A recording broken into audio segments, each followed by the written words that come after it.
देखिए पहला क्वेश्चन हमारा यहाँ पर है आपके लिए कि inheritance of acquired characters was the main point of, उपार्जित लक्षणों की वंशागति का मुख्य बिंदु था। Darwin theory, H D. Vries theory, Lamarck theory या इनमें से कोई नहीं। तो देखो ये जो आपका उपार्जित लक्षणों की वंशागति का अर्थ क्या होता है, मीन्स तो जन्म के बाद, बर्थ के बाद जो लक्षण करेक्टर आते हैं उन्हें ही हम कहते हैं उपार्जित लक्षणों की वंशागति। अब ये किससे संबंधित है, तो ये लेमार्क की थ्योरी से संबंधित है। ऑप्शन नंबर तो सी राइट हो जाएगा, पर आपको ये भी पता होना चाहिए कि ह्यूगो डी व्रीज ने कौन सी थ्योरी दी थी।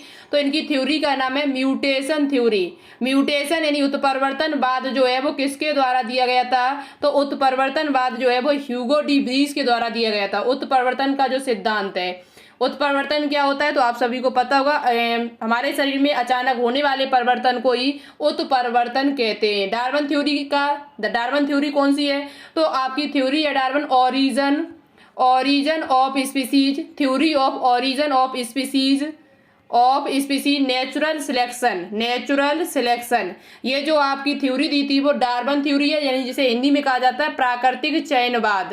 प्राकृतिक चयनवाद जो थ्योरी है वो किसके द्वारा दी गई है, तो प्राकृतिक चयनवाद का जातीय उत्पत्ति जो है ये डार्विन के द्वारा दी जाने वाली थ्योरी है। और डार्विन की पुस्तक आपसे पूछी जाती है, वो पुस्तक भी आप लोग याद कर लें। डार्विन के द्वारा जो पुस्तक लिखी गई थी वो पुस्तक का नाम है ऑरिजन ऑफ स्पीसीज जो पुस्तक है वो डार्विन के द्वारा लिखी गई थी। यहीं पे पूछी जाती है ऑरिजन ऑफ लाइफ किसकी है, ऑरिजन ऑफ लाइफ पुस्तक पूछी जाए कि ऑरिजन ऑफ लाइफ पुस्तक किसकी है ये, तो ये पुस्तक जो है वो ओपेरेन की है। किसकी है, ओपेरेन की। तो ये भी आपसे पूछी जाती, तो आप याद कर लेना। क्वेश्चन आगे हमारा, निम्नलिखित में से कौन सा एनालॉजी का उदाहरण है, सादृश्य का उदाहरण है। Which of the following is an example analogy. तो एनालॉजी का जो उदाहरण है आपका, एनालॉजी होता क्या है, तो एनालॉजी का अर्थ होता है कि ओरिजिन जिसका अलग अलग हो। ओरिजिन कैसा हो, ओरिजिन आपका डिफरेंट हो यानी अलग हो, और जो आपके कार्य जो फंक्शन जो आपके हो वो एक जैसे हो, सेम हो, तो इसे कहा जाता है एनालॉजी। और इसके विपरीत आपका जो होता है वो होमोलॉजी होता है। होमोलॉजी जो आपका होता है वो इसके ठीक विपरीत होता है। उसमें ओरिजिन जो होता है वो समान होता है, लेकिन कार्य जो होते हैं वो अलग अलग होते हैं। तो आप बात करते हैं इसमें स्वीट पोटैटो। आपको पता है कि स्वीट पोटैटो जो होता है वो आपका इस किससे उत्पन्न होता है, तो ये जड़ है एक प्रकार की। स्वीट पोटैटो जो है वो एक प्रकार की जड़ है, जबकि पोटैटो जो आपका है वो स्टेम से उत्पन्न होता है। इसकी उत्पत्ति जो होती है, ओरिजिन जो होता है वो कैसे होता है, स्टेम से।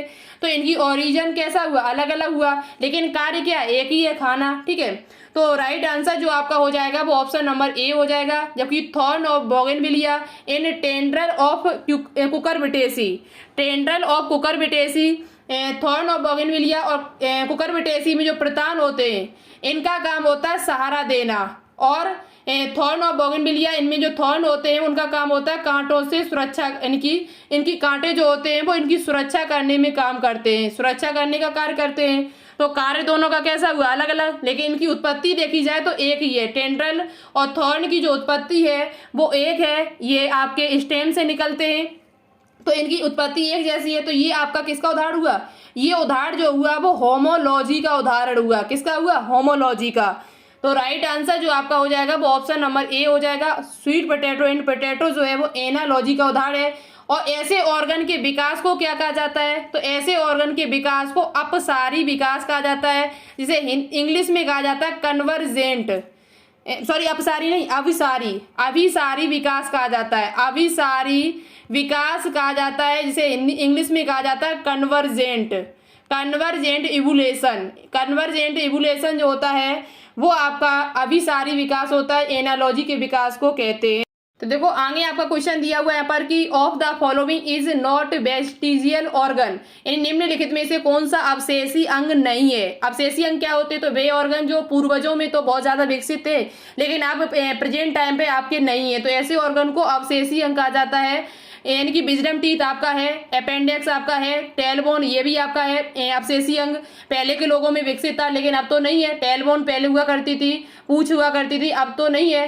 लेकिन आपका बोन्स हड्डी जो है वो आपका अवशेषी अंग नहीं है, नहीं आपसे पूछा गया था।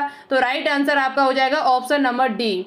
ऑप्शन नंबर जो डी होगा वो इस क्वेश्चन का राइट आंसर हो जाएगा। अपेंडिक्स कहाँ पाई जाती है, तो ये बड़ी आंत जो आपका लार्ज इंटेस्टाइन होती है उसके सीकम पार्ट में, सीकम भाग जो होता है उसी में आपकी अपेंडिक्स उपस्थित होती है। विजडम टीथ आपको पता है जिसे अकल दाढ़ कहते हैं, जो जिनकी संख्या जो होती है वो आपकी 4 होती है। पहले लोगों के ये दांत हुआ करते थे, लेकिन अब बहुत कम चांस है जो किसी के अकल दाढ़ निकले। ओनली 28 दांत ही अब आपके निकलते हैं, ठीक है, तो ये आपको पता होना चाहिए। आगे देखो, आगे आपका क्वेश्चन भाई जो पीछे हम बात कर रहे थे अभी की होमोलॉजी पर। होमोलॉजी इंडिकेटेड सजातीयता का इंगित करती है। जो आपकी सजातीयता है यानी कि सजात जो है, सजाती अंग जो होते हैं वो किसे इंगित करते हैं, तो पहली बात तो सजाती का अर्थ होता है बे ऑर्गन, बे अंग, जिनकी उत्पत्ति समान हो। उत्पत्ति कैसी हो, ओरिजिन कैसा हो, समान हो, लेकिन कार्य कैसे हो, इनके अलग अलग हो, तो इसे कहा जाता है सजातीयता अंग यानी होमोलॉगस ऑर्गन। अब होमोलॉगस ऑर्गन के विकास को क्या कहा जाता है, तो उसे विकास को अपसारी विकास कहा जाता है। जबकि एनालॉजी का पूछा जाए तो उसे कहा जाता है अभिसारी विकास। क्या कहा जाता है, अभिसारी यानी कि कन्वर्जेंट, और एनालॉजी का, और होमोलॉजी का पूछा जाए तो उसे कहा जाता है डाइवर्जेंट। तो ये चीजें आप याद कर लेना। आप कैसे याद कर सकते हो, तो ऐसे याद कर सकते हो हमारे हिसाब से एच डी और ए सी से हो जाएगा आपका एनालॉजी कन्वर्जेंट, एच से आपका हो जाएगा homology divergent, H D A C, ऐसे आप याद कर सकते हो, कभी नहीं भूलोगे, ठीक है। तो ये राइट आंसर जो आपका होगा वो ऑप्शन नंबर सी हो जाएगा। होमोलॉजी का अर्थ होता है समान पूर्वज होते हैं इसमें, और साथ ही साथ ये डाइवर्जेंट इवोल्यूशन होता है, अपसारी विकास होता है। इसमें उदाहरण आपने पढ़े होंगे, जैसे आपका घोड़े के अगले पैर होते हैं आपके, ये इसी का उदाहरण है आपका। और मनुष्य के जो हाथ होते हैं ये भी इसी का उदाहरण है। मनुष्य के हाथ, घोड़े के अगले पैर, और साथ ही साथ बैल के चप्पू जो होते हैं वो आपके होमोलॉगस ऑर्गन है, क्योंकि घोड़े के अगले पैर जो होते हैं वो चलने का कार्य करते हैं, जबकि इसमें हड्डियां वही होती है जो हमारे हाथ में हड्डियां होती है, ह्यूमरस, रेडियस और अल्ना, यही हड्डी हमारे हाथों में पाई जाती है। ये हड्डी आपके घोड़े के अगले पैर में भी पाई जाती है, अग्रपाद में। तो कार्य कैसा है, अलग अलग। घोड़े का काम है पैरों का चलना, और हमारे हाथों का काम है किसी चीज को पकड़ना। तो कार्य कैसा हुआ, अलग अलग, लेकिन उत्पत्ति कैसी है, एक जैसी। क्यों, क्योंकि इनमें हड्डियां जो हैं वही हड्डियां पाई जा रही हैं जो हमारे हाथ में है, जो हमारे हाथों में। तो इससे ये पता चलता है कि इनकी उत्पत्ति जो है वो कहीं ना कहीं समान पूर्वजों से हुई है, ठीक है। तो राइट आंसर आपका हो जाएगा ऑप्शन नंबर सी। आगे देखिए, आगे आपका क्वेश्चन दिया हुआ है, after about how many years of the formation of the earth life appeared on this planet.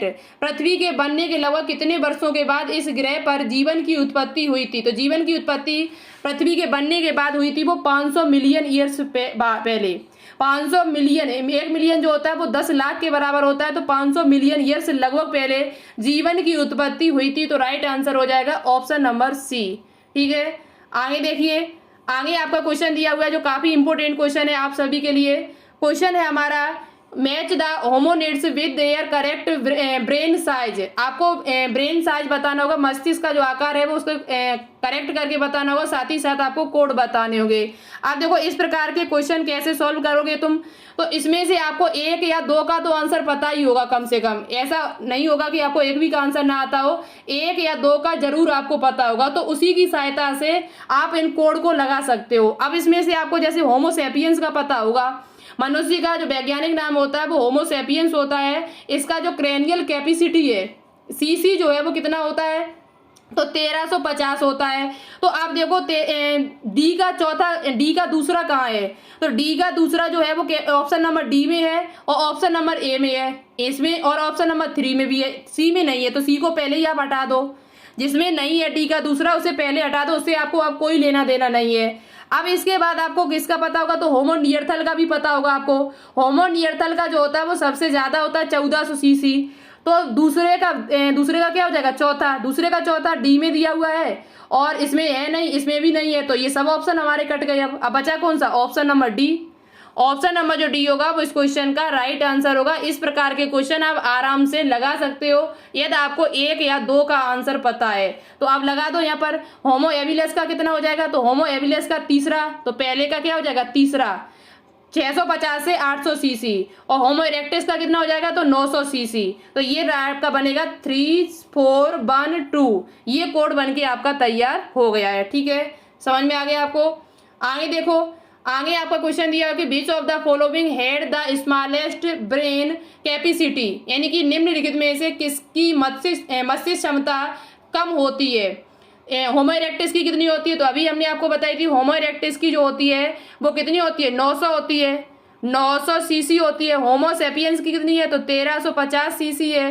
होमो नियर्थल की कितनी है, तो 1400 सीसी है। होमो हेबिलस की कितनी है, तो होमो हेबिलस की अभी हमने आपको बताई थी 600 से लेके 850 सीसी है। तो सबसे कम किसकी हुई, होमो हेबिलस की।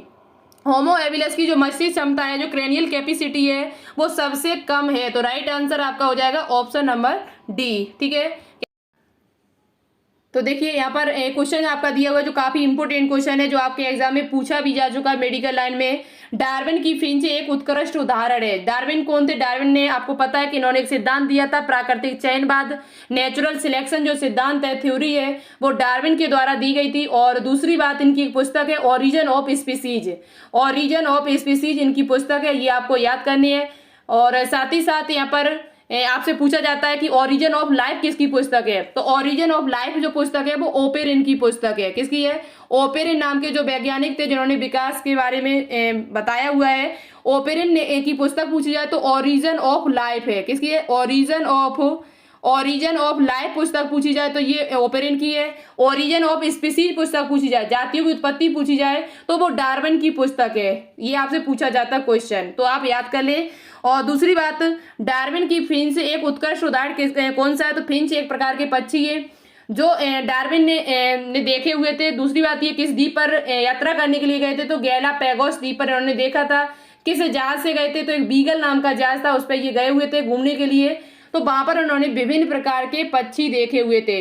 अब वहां पर किससे संबंधित है, किसका उदाहरण है, ये कनेक्टिव लिंक्स का है, ब्रूड पैराटिज्म का है, या एडेप्टिव रेडिएशन का है। तो ये आपका अनुकूली विकिरण जिसे हिंदी में कहा जाता है, अनुकूली विकिरण का ये एग्जाम्पल है आपका। तो ये क्वेश्चन आपसे पूछा जाता है कि डार्विन की फिंच किसका उदाहरण है, तो अनुकूली विकिरण का ये उदाहरण है आपका। बहुत ही इंपोर्टेंट क्वेश्चन है, आपसे पूछा जाता है। आगे आपको क्वेश्चन दिया हुआ कि according to fossils which have been discovered till now origin of and evolution of man started from country. अब तक खोजे गए जीवाश्मों के अनुसार मनुष्य की उत्पत्ति एवं विकास किस देश से प्रारंभ हुआ है। मनुष्य की उत्पत्ति पूछी जाए, चाहे उसका विकास पूछा जाए, इवोल्यूशन पूछा जाए, तो ये किस देश से हुआ है, तो फ्रांस से, जावा से, अफ्रीका से, या चाइना से। तो ये मनुष्य की उत्पत्ति का जो विकास माना जाता है वो अफ्रीका देश से माना जाता है। राइट आंसर जो आपका होगा वो ऑप्शन नंबर सी राइट हो जाएगा। कौन सा हो जाएगा, ऑप्शन नंबर जो सी होगा वो इस क्वेश्चन का राइट आंसर हो जाएगा। आगे क्वेश्चन आपका दिया हुआ है कि which of the following used as in atmosphere pollution indicator. निम्नलिखित में से किसका उपयोग वायुमंडलीय प्रदूषण संकेतक के रूप में किया जाता है।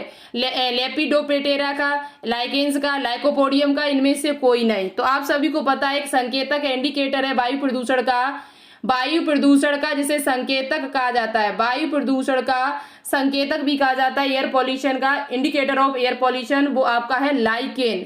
लाइकेन क्यों है, तो देखो लाइकेन जो होती है उसे कवक और शैवाल, फंगस एंड एल्गी के बीच की कनेक्टिव लिंक कहा जाता है। दूसरी बात, लाइकेन जो होती है जहां पर यदि SO2 की मात्रा बहुत ज्यादा है, किसी जगह पर वातावरण में SO2 की मात्रा बहुत ज्यादा है, वहां पर लाइकेन है यदि, तो लाइकेन जो होती है वो धीरे धीरे खत्म होने लगती है जैसे ही वहां पर SO2 की मात्रा बढ़ जाती है। तो आप समझ लेना कि वहां पर वायु प्रदूषण है वो बहुत ज्यादा हो गया, क्योंकि लाइकेन जो है वो वहां पर खत्म होना यानी मरना शुरू हो गई है। तो ये संकेतक है एक प्रकार का वायु प्रदूषण का संकेतक इसे माना जाता है। वो किसे माना जाता है, तो वो लाइकेन को माना जाता है। और जिस जगह पर लाइकेन है, सही है, कोई दिक्कत नहीं है, तो आप समझ लेना कि वो वातावरण है, वो आपका एटमॉस्फेयर है, वहां पर प्रदूषण नहीं है। तो पूछा जाए कि ये वायुमंडलीय प्रदूषण संकेतक रूप में जाना जाता है, तो वो आपका लाइकेन को जाना जाता है। ठीक है, काफी इंपोर्टेंट क्वेश्चन है। आगे देखिए, आगे आपको क्वेश्चन मिला के बताना, मैच लिस्ट 1 विद लिस्ट 2। ये क्वेश्चन आपके लिए काफी इंपोर्टेंट है। ये क्वेश्चन आपके लिए वेरी वेरी इंपॉर्टेंट है। यहाँ से आपके एग्जाम में क्वेश्चन पूछा जाता है। जो अब आगे हम क्वेश्चन सॉल्व करा रहे हैं, ये क्वेश्चन हम पहले एक बार करा चुके हैं, लेकिन इसे रिवाइज कराना काफी इंपॉर्टेंट है, क्योंकि यहाँ से एग्जाम में क्वेश्चन पूछा जा चुका आपके BSc नर्सिंग बाकी के एग्जाम में। मैच लिस्ट, तो देखो आपको लिस्ट मिला के बताना होगा, और इसमें कोड दिया था, कोड हमने यहाँ पर शायद नहीं लिखा हुआ है, कोड और था यहाँ पर, तो चलो हम यहाँ पर बता देंगे, कोई दिक्कत नहीं है। यहाँ पर सबसे पहले आपको देखना है एस्परजिलस, एस्परजिलस नाइजर से क्या प्राप्त किया जाता है, एसिटोबैक्टर एसिटी से क्या प्राप्त किया जाता है, क्लास्ट्रीडियम ब्यूटेलिकम से क्या प्राप्त किया जाता है, और लैक्टोबैसिलस से किससे संबंधित है। तो आप सभी को पता होना चाहिए, लैक्टोबैसिलस तो लैक्टिक अम्ल से संबंधित हो जाएगा, तो 2 हो जाएगा पहली बात। तो आपका सबसे पहले आपका क्या हो जाएगा, यहाँ पर 2 हो जाएगा, क्योंकि आप सभी को पता है लैक्टोबैसिलस जो है वो काय से संबंधित है, लैक्टिक एसिड से संबंधित है। एस्परजिलस नाइजर से क्या संबंधित है, तो एस्परजिलस नाइजर से सिट्रिक अम्ल प्राप्त किया जाता है, तो 3 हो जाएगा आपका। एसिटोबैक्टर एसिटी किससे संबंधित है, तो ये आपका एसिटिक एसिड से संबंधित है, तो 1 हो जाएगा। अब बचा क्या, क्लास्ट्रीडियम ब्यूटिलिकम, ये आपका किससे संबंधित है, तो ब्यूटेरिक अम्ल से, ब्यूटेरिक अम्ल जो होता है, ब्यूटारिक अम्ल उससे संबंधित हो जाएगा, तो इसका कोड बन के तैयार होगा 2314। आप देखो कोड जरूरी नहीं है कि आपसे कोड ही पूछा जाए, वहां पर इस प्रकार का ही क्वेश्चन देखने को मिले, आपको ऐसे ही पूछ सकता है कि बताओ एसिटोबैक्टर एसिटी से क्या प्राप्त किया जाता है, तो एसिटोबैक्टर एसिटी से एसिटिक अम्ल प्राप्त किया जाता है। एस्परजिलस नाइजर से क्या प्राप्त किया जाता है, तो आपका सिट्रिक एसिड प्राप्त किया जाता है। क्वेश्चन 1 नंबर में भी आपसे अलग अलग करके भी पूछा जा सकता है, तो आप इनको याद कर लीजिएगा, मोस्ट इंपोर्टेंट है ये क्वेश्चन आप सभी के लिए, ठीक है। आगे देखिए, आगे आपको क्वेश्चन पूछा गया जो काफी इंपोर्टेंट क्वेश्चन है, cyclosporin A used as an immunosuppression agent is product from, cyclosporin एक इम्यूनो दमन एजेंट के रूप में उपयोग किया जाता है, इसमें उत्पन्न होता है। साइक्लोस्पोरिन ए जो है वो किससे प्रोडक्ट होता है, किससे उत्पत्ति इसकी होती है, किससे इसका उत्पाद होता है, किस पदार्थ से ये प्राप्त किया जाता है। तो ये आपका जो पदार्थ, ये जो साइक्लोस्पोरिन ए जो है वो प्राप्त किया जाता है ट्राइकोडर्मा पॉलीस्पोरम से। किसे प्राप्त किया जाता है, ट्राइकोडर्मा पॉलीस्पोरम। अब देखो यहाँ पर स्पोरिन लिखा हुआ है, यहाँ पर आपको शब्द लिख रहा होगा स्पोरिन, और स्पोरिन पीछे भी लिखा है स्पोरम, तो आप ऐसे ही याद कर सकते हो। पॉली शब्द सिर्फ, पॉली का अर्थ होता है बहुत सारा, बहुत जब इकट्ठा बहुत सारी चीजें इकट्ठे हो तभी तो पॉली शब्द बनता है वहां पर, लेकिन आपको स्पोरम और स्पोरिन शब्द याद रखना है। साइक्लोस्पोरिन जो ए होता है वो एक प्रकार का इम्यूनो सप्रेशन एजेंट है, आपका एक प्रकार का रक्षा करने वाला तत्व है, जो आपका किसमें, इससे जो किसे प्राप्त किया जाता है, तो वो आपका ट्राइकोडर्मा पॉलीस्पोरम नाम के पदार्थ से प्राप्त किया जाता है, ठीक है। तो राइट आंसर हो जाएगा ऑप्शन नंबर ए, बी शायद, सॉरी कितना, बी राइट हो जाएगा। और यहीं पे आपसे पूछा जाए कि मोनिस्कस परप्यूरिस का कार्य क्या होता है, तो ये रक्त में कोलेस्ट्रॉल को कम करने का काम करता है। किसको, रक्त में जो कोलेस्ट्रॉल होता है, रक्त में कोलेस्ट्रॉल को कम करने का जो काम करता है ब्लड में, वो आपका कौन सा करता है, कोलेस्ट्रॉल को, तो वो मोनिस्कस परप्यूरियस, ये आपके ब्लड में कोलेस्ट्रॉल को कम करने का काम करता है। जो काफी इंपोर्टेंट क्वेश्चन है, आपसे पूछा जा सकता है, ध्यान में रखें। आगे आपका क्वेश्चन है, which of the following is a commercial blood cholesterol lowering agent, यानी कि भाई क्वेश्चन पूछा गया निम्नलिखित में से कौन सा वाणिज्यिक रक्त कोलेस्ट्रॉल को कम करने वाला एजेंट है। ऐसा कौन सा पदार्थ है जो रक्त में कोलेस्ट्रॉल को कम करता है। कोलेस्ट्रॉल क्या होता है, तो एक प्रकार की बसा होता है, एक प्रकार का बसी अम्ल फैटी होता है, एक प्रकार का कह सकते हैं बसा है, ये लिपिड है एक प्रकार का। तो इसे कम करने के लिए कौन एजेंट है, तो वो आपका अभी हमने आपको बताया था, कौन सा है आपका, एक एजेंट है जिसका नाम क्या है, स्टैटिन। स्टैटिन नाम का एक एजेंट है, स्टैटिन नाम का जो एक एजेंट है जो आपका रक्त में कोलेस्ट्रॉल को कम करता है, जो काय से प्राप्त किया जाता है, तो वो मोनिस्कस परप्यूरियस से प्राप्त किया जाता है। स्टैटिन जो होता है वो काय से प्राप्त किया जाता है, तो अभी पीछे हमने आपको नाम बता दिया था, मोनिस्कस परप्यूरियस से प्राप्त किया जाता है, जो रक्त में कोलेस्ट्रॉल को कम करने का काम करता है। तो राइट आंसर आपका हो जाएगा option number C. Option number जो सी होगा वो इस क्वेश्चन का राइट आंसर हो जाएगा। आगे आपका क्वेश्चन दिया, conversion of milk to curd improves its nutritional value by the increasing the amount of, दूध का दही में रूपांतरण इसकी मात्रा बढ़ाकर पोषण मूल्यों में सुधार करता है। तो देखो दूध का दही में जब रूपांतरण होता है तो वहां पर किस की मात्रा बढ़ जाती है, तो विटामिन B12 की, विटामिन B12 जो है उसकी मात्रा बढ़ाकर इसके पोषण मूल्यों में सुधार लाया जा सकता है। तो कौन सा है, ऑप्शन नंबर सी राइट हो जाएगा। दूध का दही में रूपांतरण इसकी मात्रा बढ़ाकर इसके पोषण मूल्य में सुधार करता है, तो वो विटामिन B12 करता है। विटामिन B12 का रासायनिक नाम क्या है, केमिकल नेम, ये मुझे कमेंट बॉक्स में कमेंट करके बताना, क्योंकि मैंने अभी लगभग 7-8 दिन पहले आपको बताया हुआ है विटामिन B12 का, E का, A का, D का, B1 का, B2 का, B3 का, सबका नाम हम पीछे वीडियो में बता चुके हैं। आप मुझे कमेंट बॉक्स में कमेंट करके इन सब का रासायनिक नाम जरूर बताएं। देखिए किसको पता है, किसको याद है, किसको नहीं याद है, हमें भी पता चल जाएगा इससे। आगे क्वेश्चन आपका, which of the following in sewage treatment removes suspended solids. Sewage उपचार में निम्नलिखित में से कौन निलंबित ठोस को हटाता है। तो देखो सीवेज उपचार जो होता है आपका बाह्य मल जो होता है, बाह्य मल जब शुद्ध होने के लिए आता है प्लांट, एसटीपी प्लांट में, जो एसटीपी आपके प्लांट होते हैं उनमें जब ये आपका शुद्ध होने के लिए पानी आता है, तो वहां पर सबसे पहले जो ठोस पदार्थ होते हैं, जो कंकड़ पत्थर होते हैं, कंकड़ पत्थर जो बालू होता है उसे पहले हटाया जाता है। तो उसे हटाने के लिए कौन सा उपचार किया जाता है, तो देखो 3 उपचार होते हैं। एसटीपी प्लांट जो होता है आपका, सीवेज ट्रीटमेंट प्लांट जब होते में पानी जब शुद्ध किया जाता है, सीवेज वाटर को जब उसे उसमें अशुद्ध पदार्थों को अलग किया जाता है, तो वहां पर 3 ट्रीटमेंट चलते हैं, 1, 2 और 3। तो यहाँ पर प्राइमरी ट्रीटमेंट की सेकेंड ट्रीटमेंट में होता है कि टर्सरी में होता है। तो देखो जब भी निलंबित ठोस पदार्थों को या आपके जो भी कंकड़ पत्थर होते हैं उनको हटाना होता है, तो वो आपका प्राइमरी ट्रीटमेंट के द्वारा हटाया जाता है, प्राथमिक उपचार के द्वारा उसे हटाया जाता है। जिसे किस नाम से जाना जाता है ये मुझे कमेंट करके आप सभी लोग जरूर बताएं कि प्राइमरी ट्रीटमेंट को किस नाम से और जाना जाता है, और सेकेंडरी ट्रीटमेंट को और किस नाम से जाना जाता है। सेकेंडरी ट्रीटमेंट को और किस नाम से जाना जाता है ये हम आपको बता चुके हैं पीछे वीडियो में, आप मुझे कमेंट करके जरूर बताएं। तो निलंबित ठोस पदार्थों को निकालने के लिए आप किसका प्रयोग करेंगे, तो वो आप प्रयोग करेंगे प्राइमरी ट्रीटमेंट का। किसका प्रयोग करेंगे, प्राइमरी ट्रीटमेंट का प्रयोग करते हैं, ठीक है, प्राथमिक उपचार का। आगे देखिए, आगे आपको क्वेश्चन दिया, काफी इंपोर्टेंट क्वेश्चन है आपके लिए। What gas are produced in anaerobic sludge digesters. अवायवीय कीचड़ डाइजेस्टर में कौन सी गैसें उत्पन्न होती हैं। जो अवायवीय कीचड़ जो आपका डाइजेस्टर होता है उसमें कौन कौन सी गैसें आपकी निकलती हैं, कौन कौन सी गैसें वहां पर बनके तैयार होती हैं। तो वो गैसें आपकी 3 है, एक आपका CH4 है, एक आपका H2S है, हाइड्रोजन सल्फाइड है, और एक आपका CO2 है। ये 3 गैसें वहां पर मुझे प्राप्त होती हैं। अवायवीय कीचड़ डाइजेस्टर में कौन सी गैसें उत्पन्न होती हैं, तो CH4, मेथेन, हाइड्रोजन सल्फाइड और कार्बन डाइऑक्साइड। राइट आंसर हो जाएगा ऑप्शन नंबर बी, ठीक है। आगे देखिए, आगे आपका क्वेश्चन काफी इंपोर्टेंट है। A patient brought to a hospital with myocardial infarction is normally immediately given. यानी मायोकार्डियल इन्फेक्शन वाले अस्पताल में लाए गए रोगी को आमतौर पर तुरंत दिया जाता है, क्या दिया जाता है उसे, पेनिसिलिन दी जाती है, स्ट्रेप्टोकाइनेस दी जाती है, साइक्लोस्पोरिन ए दी जाती है, स्टेटिन्स दी जाती है। तो जब भी वो आता है तो उसे एक यहाँ पर एक ट्रीटमेंट दिया जाता है। उसका ट्रीटमेंट सबसे पहले किससे किया जाता है, तो वो स्ट्रेप्टोकाइनेस से, किससे किया जाता है, स्ट्रेप्टोकाइनेस से उसका ट्रीटमेंट करना शुरू किया जाता है सबसे पहले।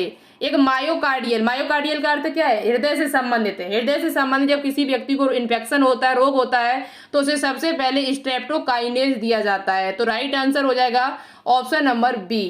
ऑप्शन नंबर जो बी होगा वो इस क्वेश्चन का राइट आंसर हो जाएगा। आगे क्वेश्चन है, which of the following helps in the absorption of phosphorus from the soil by plants. यानी निम्नलिखित में से कौन पौधे मिट्टी से फास्फोरस के अवशोषण में मदद करता है। ऐसा कौन सा पौधा है जो मिट्टी से फास्फोरस को अवशोषित करता है, उसे एब्जॉर्ब करता है। राइजोबियम नाम का है, फ्रेंकिया है, या एनाबीना या ग्लोमस है। तो उस पौधे का नाम है ग्लोमस। ग्लोमस जो होता है वो पौधे पृथ्वी से फास्फोरस का अवशोषण करने में सहायता करता है, मदद करता है। ग्लोमस कौन करता है, ग्लोमस जो होता है वो क्या करता है, पृथ्वी से फास्फोरस को अवशोषण करने में सहायता करता है। तो राइट आंसर आपका हो जाएगा ऑप्शन नंबर डी। ग्लोमस क्या है, अच्छा कोई बता सकता है, ये मुझे कमेंट करके बताना ग्लोमस है क्या ये। आगे क्वेश्चन दिया हुआ, which of the following is used to manufacture ethanol from starch. निम्नलिखित में से किसका उपयोग स्टार्च से इथेनॉल बनाने में किया जाता है? इथेनॉल का अर्थ क्या होता है? शराब। C2H5OH, C2H5OH यानी इथेनॉल शराब को बनाने, एल्कोहल को बनाने में किसका प्रयोग किया जाता है? तो वो पेनिसिलिन का नहीं, एजोबैक्टर का नहीं, लैक्टोबैसिलस का नहीं, ये दूध से संबंधित है आपका। एजोबैक्टर जो है आपका वो उससे संबंधित है, एक प्रोकैरियोटिक है जो आपका और कह सकते हो राइजोबियम एजोबैक्टर जो उर्वरक के रूप में प्रयोग किए जा रहे हैं इस टाइम। साथ ही साथ आपका जो राइट आंसर होगा वो ऑप्शन नंबर बी राइट हो जाएगा, सैकेरोमाइसिस सेरेबेसी, जिसे हम ईस्ट कहते हैं। क्या कहते हैं? ईस्ट। ईस्ट का प्रयोग जो है वो ब्रेड बनाने में, शराब बनाने में किया जाता है। किसका? सैकेरोमाइसिस सेरेबेसी का। तो राइट आंसर आपका हो जाएगा ऑप्शन नंबर बी। डीएनए में 2 पॉलीन्यूक्लियोटाइड श्रृंखलाएं हैं। देखो, जो क्वेश्चन आपको पता हो तो अच्छी बात है, नहीं पता है तो उनको नोटबुक पे नोट डाउन जरूर करते हुए चलना है, क्योंकि ये जब तक आप नोटबुक पे नोट डाउन नहीं करेंगे तो आप रिवाइज कैसे करेंगे। तो ज्यादा से ज्यादा लिखने की कोशिश किया करो, ठीक है। तो बात करते हैं कि डीएनए में 2 पॉलीन्यूक्लियोटाइड, जो डीएनए आपका होता है उसमें एक न्यूक्लियोटाइड ये आपका, एक ये, वो किस प्रकार की श्रृंखला है? समानांतर है या प्रति समानांतर है या अर्धसंरक्षी या असतत है? तो हमेशा याद रखने, डीएनए में 2 पॉलीन्यूक्लियोटाइड जो श्रृंखलाएं होती है वो आपकी प्रति समांतर होती है। कैसी होती है? प्रति समांतर। तो एंटी पैरेलल होती है। तो राइट आंसर जो होगा वो ऑप्शन नंबर बी आपका राइट हो जाएगा, ठीक है। याद कर लेना, इंपॉर्टेंट क्वेश्चन है और पूछा जा चुका है आपसे। क्वेश्चन नंबर दूसरा है हमारा आज का कि किस वैज्ञानिक ने प्रयोगात्मक रूप से सिद्ध किया था कि डीएनए जीवाणुभोजी यानी बैक्टीरियोफेज में एकमात्र आनुवंशिक पदार्थ है। डीएनए जो है वो जीवाणुभोजियों में एकमात्र आनुवंशिक पदार्थ है, यानी कि ये किसने सिद्ध कर दिया था कि डीएनए ही आपका आनुवंशिक पदार्थ है, जेनेटिक मटेरियल है। तो आपको पता है सभी को, हम पहले भी कई बार बता चुकी हूँ कि एक वैज्ञानिक थे जिनका नाम था हर्शे एवं चेज। हर्शे एवं चेज के द्वारा ये सिद्ध कर दिया गया था सर्वमान्य रूप से ये तीसरा प्रयोग था डीएनए पर। सर्वमान्य रूप से सिद्ध कर दिया था कि डीएनए ही आपका आनुवंशिक पदार्थ होता है। आपको पता होगा कि डीएनए पर 3 प्रयोग किए गए थे। सबसे पहला जो प्रयोग किया था वो ग्रिफिथ ने किया था, रूपांतरण प्रयोग जिसे ट्रांसलेशन कहा जाता है, ठीक है। ग्रिफिथ के द्वारा एक प्रयोग किया गया था, उन्होंने भी सिद्ध नहीं कर पाया था सही से कि डीएनए ही आनुवंशिक पदार्थ होता है। दूसरा प्रयोग 3 वैज्ञानिकों के द्वारा किया गया था, एबेरी, मैकलॉयड और मैककार्टी। एबेरी, मैकलियोड और मैककार्टी, ये 3 वैज्ञानिकों के द्वारा भी डीएनए पर प्रयोग किया गया था, उन्होंने भी सिद्ध करके नहीं दिखा पाया था। और तीसरा प्रयोग जो आपका किया गया था वो हर्शे और चेज के द्वारा किया गया था, जिसमें सर्वमान्य रूप से सिद्ध कर दिया था कि डीएनए ही आपका आनुवंशिक पदार्थ होता है, यानी कि जेनेटिक मटेरियल होता है। कब किसमें किया था? तो इन्होंने बैक्टीरियोफेज में ये प्रयोग किया था। पूछा जाए आपसे कि हर्शे एवं चेज ने ये प्रयोग किस पर किया था, तो इन्होंने बैक्टीरियोफेज यानी कि जीवाणुभोजी पर ये प्रयोग करके दिखाया था, ठीक है। बात आपको समझ में आ गई होगी कि डीएनए कैसा पदार्थ है? एक आनुवंशिक पदार्थ है। किसने सर्वमान्य रूप से सिद्ध कर दिया था? तो वो हर्शे एवं चेज ने। दूसरी बात, बीडल एवं टाइटम ने क्या किया था? तो इन्होंने एक परिकल्पना दी थी जिसका नाम है एक जीन एक एंजाइम परिकल्पना। पूछा जाता है कि एक जीन एक एंजाइम परिकल्पना किसके द्वारा दी गई है? एक जीन जो होता है वो एक एंजाइम को ही कोडित करता है, ये परिकल्पना किसके द्वारा दी गई थी? तो ये परिकल्पना जो है वो बीडल एवं टाइटम के द्वारा दी गई थी, ठीक है। और दूसरी बात, तो यहाँ पर मेसल्स एवं स्टाइल ने क्या किया था? अभी आगे क्वेश्चन है, हम आपको बताएंगे, ठीक है। जैकेब और मोनेट ने क्या किया था? ये मुझे कमेंट बॉक्स में आप बता देना। हम बता चुकी हूँ पहले आपसे, पहले जो हमने क्लास इसकी लगाई हुई थी तब वहाँ बताया था कि जैकेब और मोनेट के द्वारा क्या किया गया था। ये मुझे कमेंट बॉक्स में कमेंट करके आप मुझे बता देना, ठीक है। आगे देखिए, दूसरा क्वेश्चन है आपका है कि प्रतिकृति से पहले यानी रेप्लिकेशन से पहले डीएनए को खोल देने वाला एंजाइम को कहा जाता है। डीएनए को खोल देने वाला जो एंजाइम होता है उसे क्या कहा जाता है? DNA polymerase, DNA ligase, primase, helicase. तो देखो, डीएनए को खोल देने वाला जो एंजाइम होता है उसका नाम है डीएनए हेलिकेज। डीएनए हेलिकेज नाम का जो एंजाइम होता है वो डीएनए को खोल देने का कार्य करता है। तो राइट आंसर जो आपका होगा वो ऑप्शन नंबर डी राइट हो जाएगा। क्या हो जाएगा? ऑप्शन नंबर जो डी होगा वो इस क्वेश्चन का राइट आंसर होगा। आपको पता है डीएनए लाइगेज का काम क्या होता है? तो डीएनए लाइगेज का काम होता है डीएनए को जोड़ने का कार्य, ये जोड़ने का कार्य करता है। डीएनए लाइगेज जो होता है वो किसका कार्य करता है? डीएनए को जोड़ने का कार्य करता है, ठीक है। तो राइट आंसर हो जाएगा option number D. Next question है आपके सामने कि डीएनए की लंबाई में 45,000 क्षारक युग्म है, 45,000 आपके बेस पेयर से हैं, तो डीएनए अणु के कितने पूर्ण मोड़ लेगा। यानी कि एक डीएनए की लंबाई है, उसमें 45,000 टोटल क्षार युग्मक है, क्षारक युग्मक जो संख्या है वो 45,000 है, तो डीएनए अणु में कितने पूर्ण मोड़ लेगा। देखो आपको पता होना चाहिए कि डीएनए का एक मोड़ जो होता है उसमें 10 जोड़ी क्षारक युग्मक होते हैं, बेस पेयर होते हैं, कितने 10 जोड़ी नाइट्रोजनी क्षारक होते हैं। तो ये आपको क्या करना पड़ेगा, 45,000 में एक पूर्ण निकालना होगा, कितने होंगे डीएनए अणु कितने पूर्ण मोड़ लेगा। तो आपको क्या करना पड़ेगा, 45,000 में 10 का भाग दे दीजिए, तो एक से एक बिंदी कट जाएगी, यहाँ पर बचेगा आपका 4500 मोड़। 4500 अणु जो है वो 4500 यहाँ पर पूर्ण मोड़ बनेंगे आपके। तो राइट आंसर क्या होगा, option number C. Option number जो सी होगा वो इस क्वेश्चन का राइट आंसर हो जाएगा, क्योंकि एक मोड़ में 10 जोड़ी नाइट्रोजनी क्षार होते हैं। डीएनए जो होता है उसमें एक मोड़ में कितने क्षार होते हैं, एक पिच में पूछा जाए कि एक पिच में कितने नाइट्रोजनी क्षार होते हैं, तो 10 जोड़ी आपके नाइट्रोजनी क्षार पाए जाते एक पिच में। ठीक है, एक पिच की लंबाई पूछी जाए आपसे, डीएनए में एक पिच की लंबाई कितनी होती है, तो एक पिच की लंबाई जो होती है वो आपकी 34 एंगस्ट्रॉम होती है। कितनी होती है, 34 एंगस्ट्रॉम। तो ये भी क्वेश्चन आपसे पूछा जाता है कि एक पिच की लंबाई कितनी होती है, तो 34 एंगस्ट्रॉम होती है। अभी और क्वेश्चन है, आगे बताते चलेंगे हम।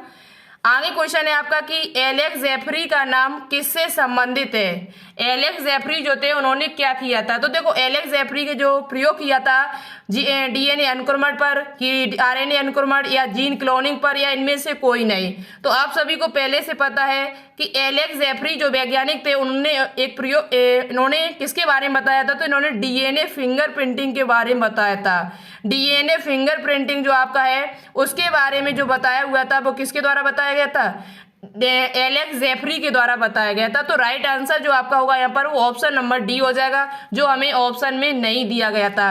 अच्छा, डीएनए फिंगरप्रिंटिंग किस किस से ले सकते हैं, डीएनए किस किस से फिंगरप्रिंटिंग से लिया जाता है, तो वो आपका आप स्पर्म से ले सकते हो। ठीक है, स्पर्म से ले सकते हो डीएनए। आप डीएनए फिंगरप्रिंटिंग के लिए आप अपनी सलाइवा यानी कि लार से ले सकते हो। ठीक है, बाल से ले सकते हो, बाल से डीएनए आप ले सकते हो, नाखून से ले सकते हो, किसे, नाखून से।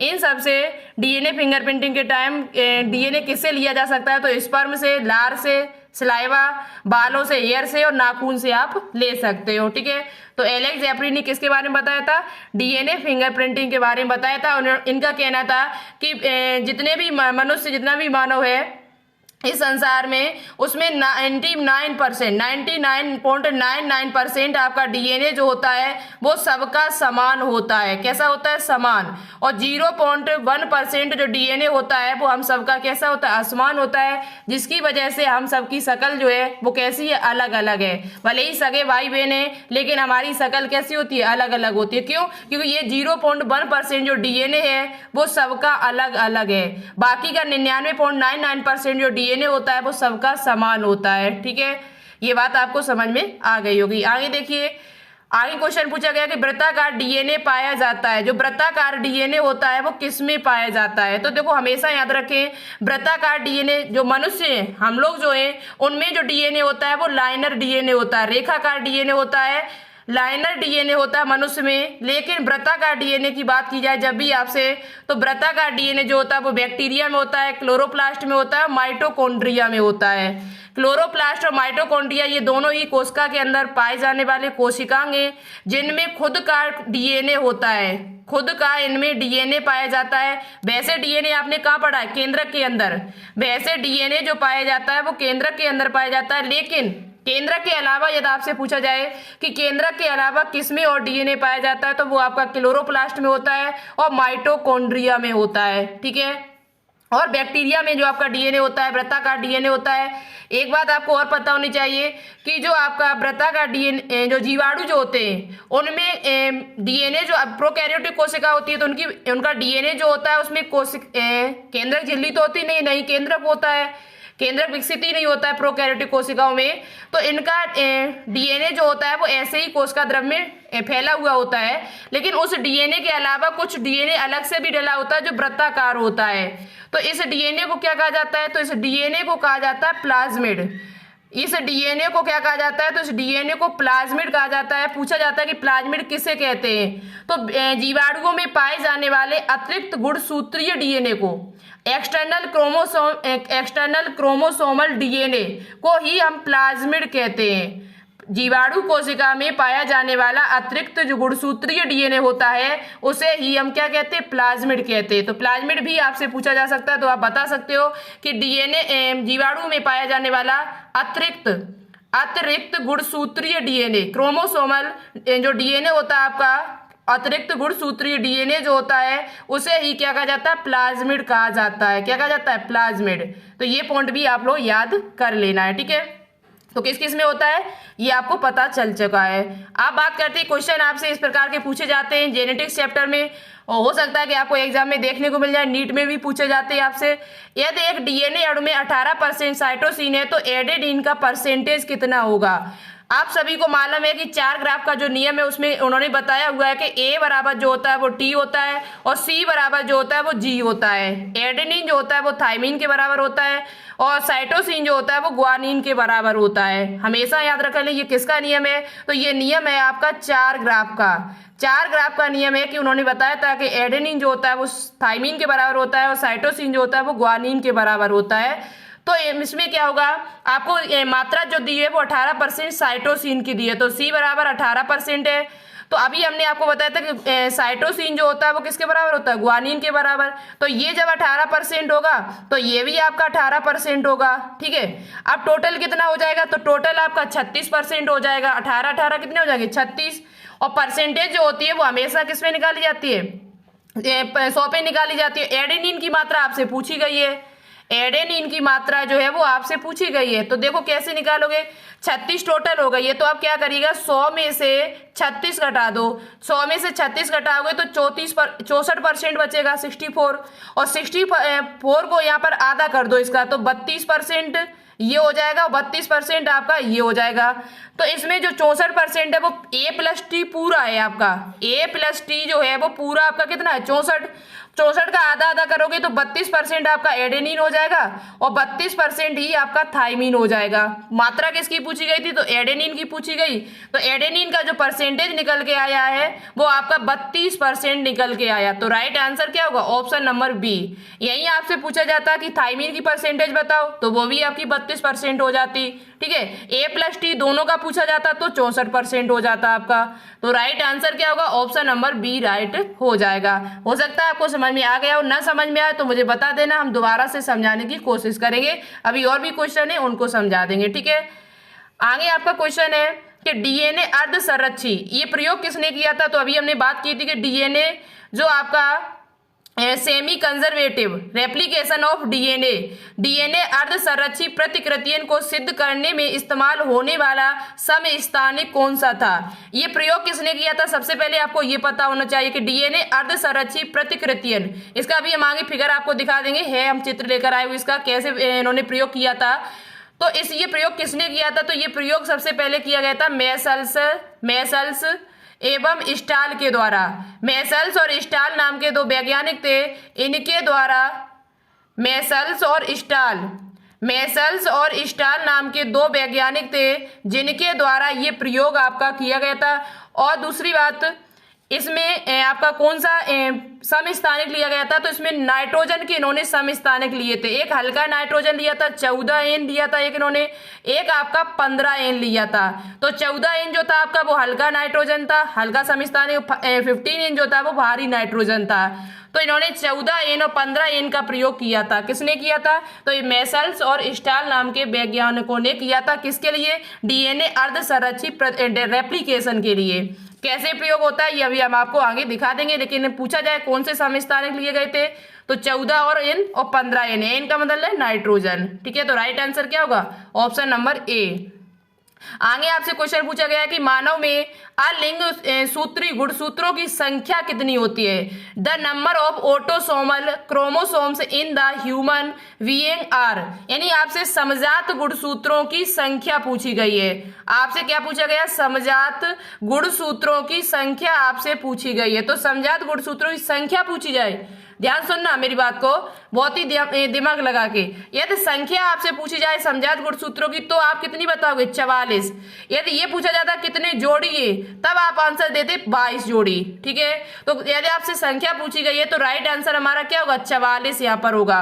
राइट आंसर जो आपका निकल के आएगा वो आपका क्या आएगा, 44 निकल के आएगा। जोड़ी में पूछा जाता तो 22 जोड़ी हो जाती। और आपके लिंग गुणसूत्र कितने होते हैं, जो सेक्स क्रोमोसोम होते हैं वो कितने होते हैं, तो 23वां जोड़ी। जो 23वां जोड़ी आपका होता है गुणसूत्र वो आपके लिंग गुणसूत्र होते हैं। कितने गुणसूत्र, लिंग गुणसूत्र होते हैं।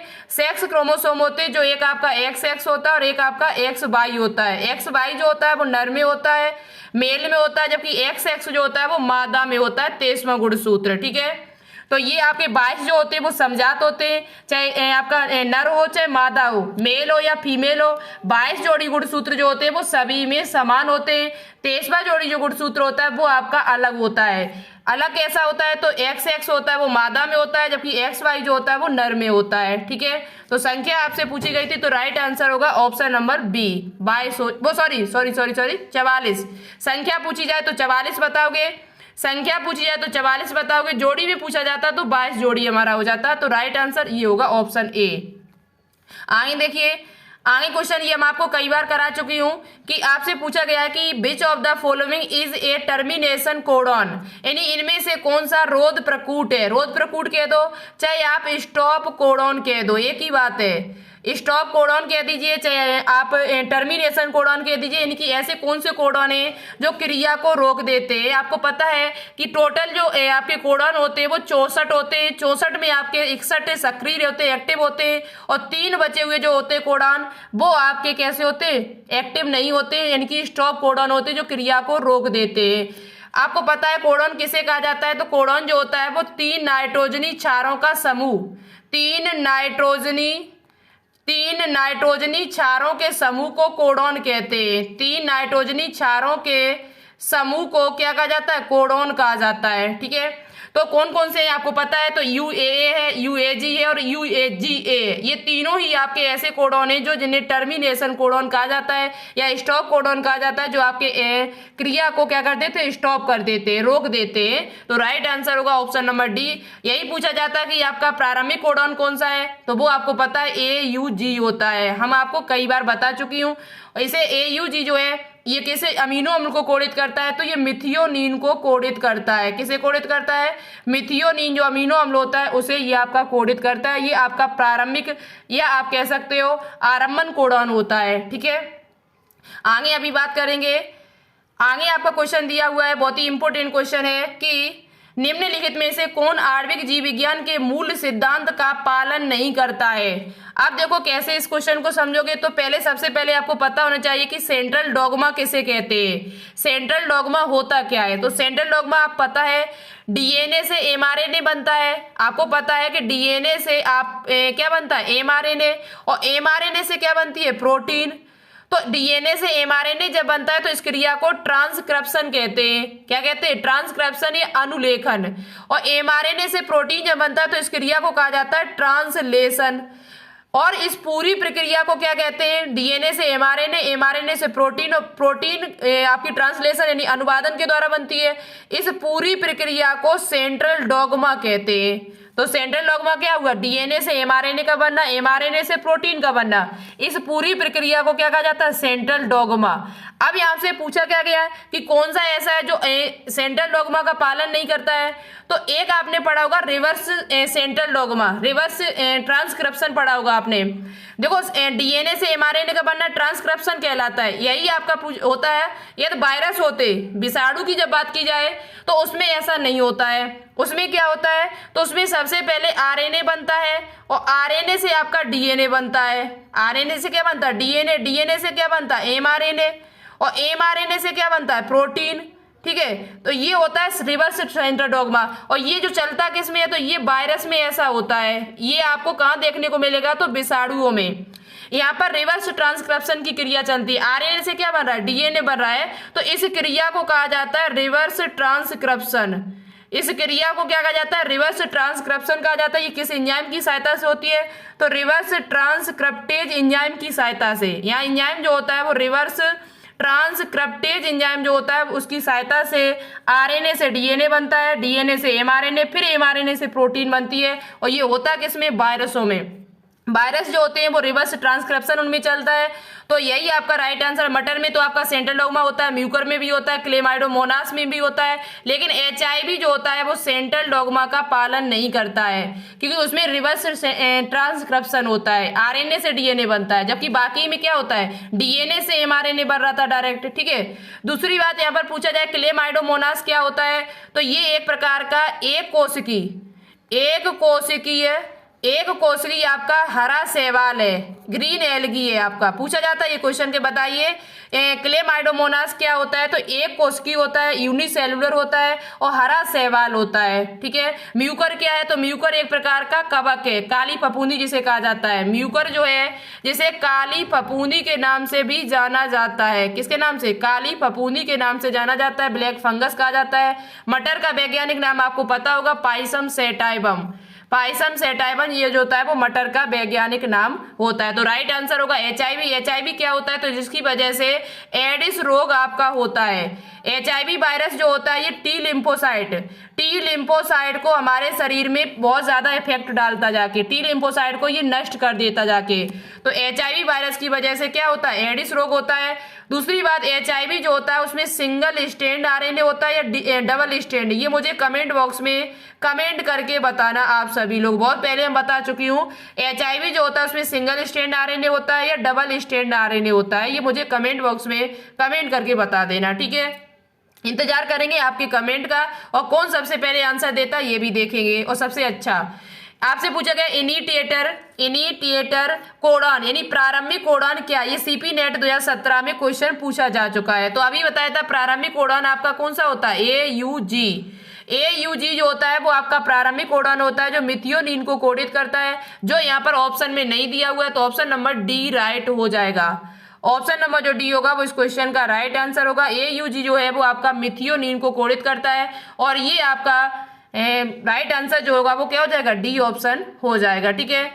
वीडियो अगर अच्छी लग रही हो तो मेरे भाई बहनों दोस्तों, इस वीडियो को अपने दोस्तों के साथ शेयर जरूर करना। बहुत ही मेहनत से ये वीडियो बना रही हूँ, बहुत ही गर्मी में बैठे हुए इस तब हम ये वीडियो आपके लिए बना रहे हैं। तो वीडियो को अपने दोस्तों के साथ शेयर जरूर कर देना, उनका भी भला होगा, इससे आपका भी भला होगा। जब आप किसी दूसरे का भला चाहते हो तभी आपका भला होता है। यदि आप ये चाहते हो कि हम उनसे शेयर करेंगे तो कंपटीशन बढ़ जाएगी हमारी, वो भी सीख जाएंगे, उनका भी सिलेक्शन हो जाएगा, ये सोच यदि आपके दिमाग में चल रही है तो गलत है। जब आप दूसरे का भला करेंगे तभी आपका भला होगा। ठीक है। तो वीडियो को एक बार शेयर जरूर कर देना अपने दोस्तों के साथ, और वीडियो अच्छी क्वेश्चन अच्छे लग रहे हो तो लाइक जरूर करिएगा।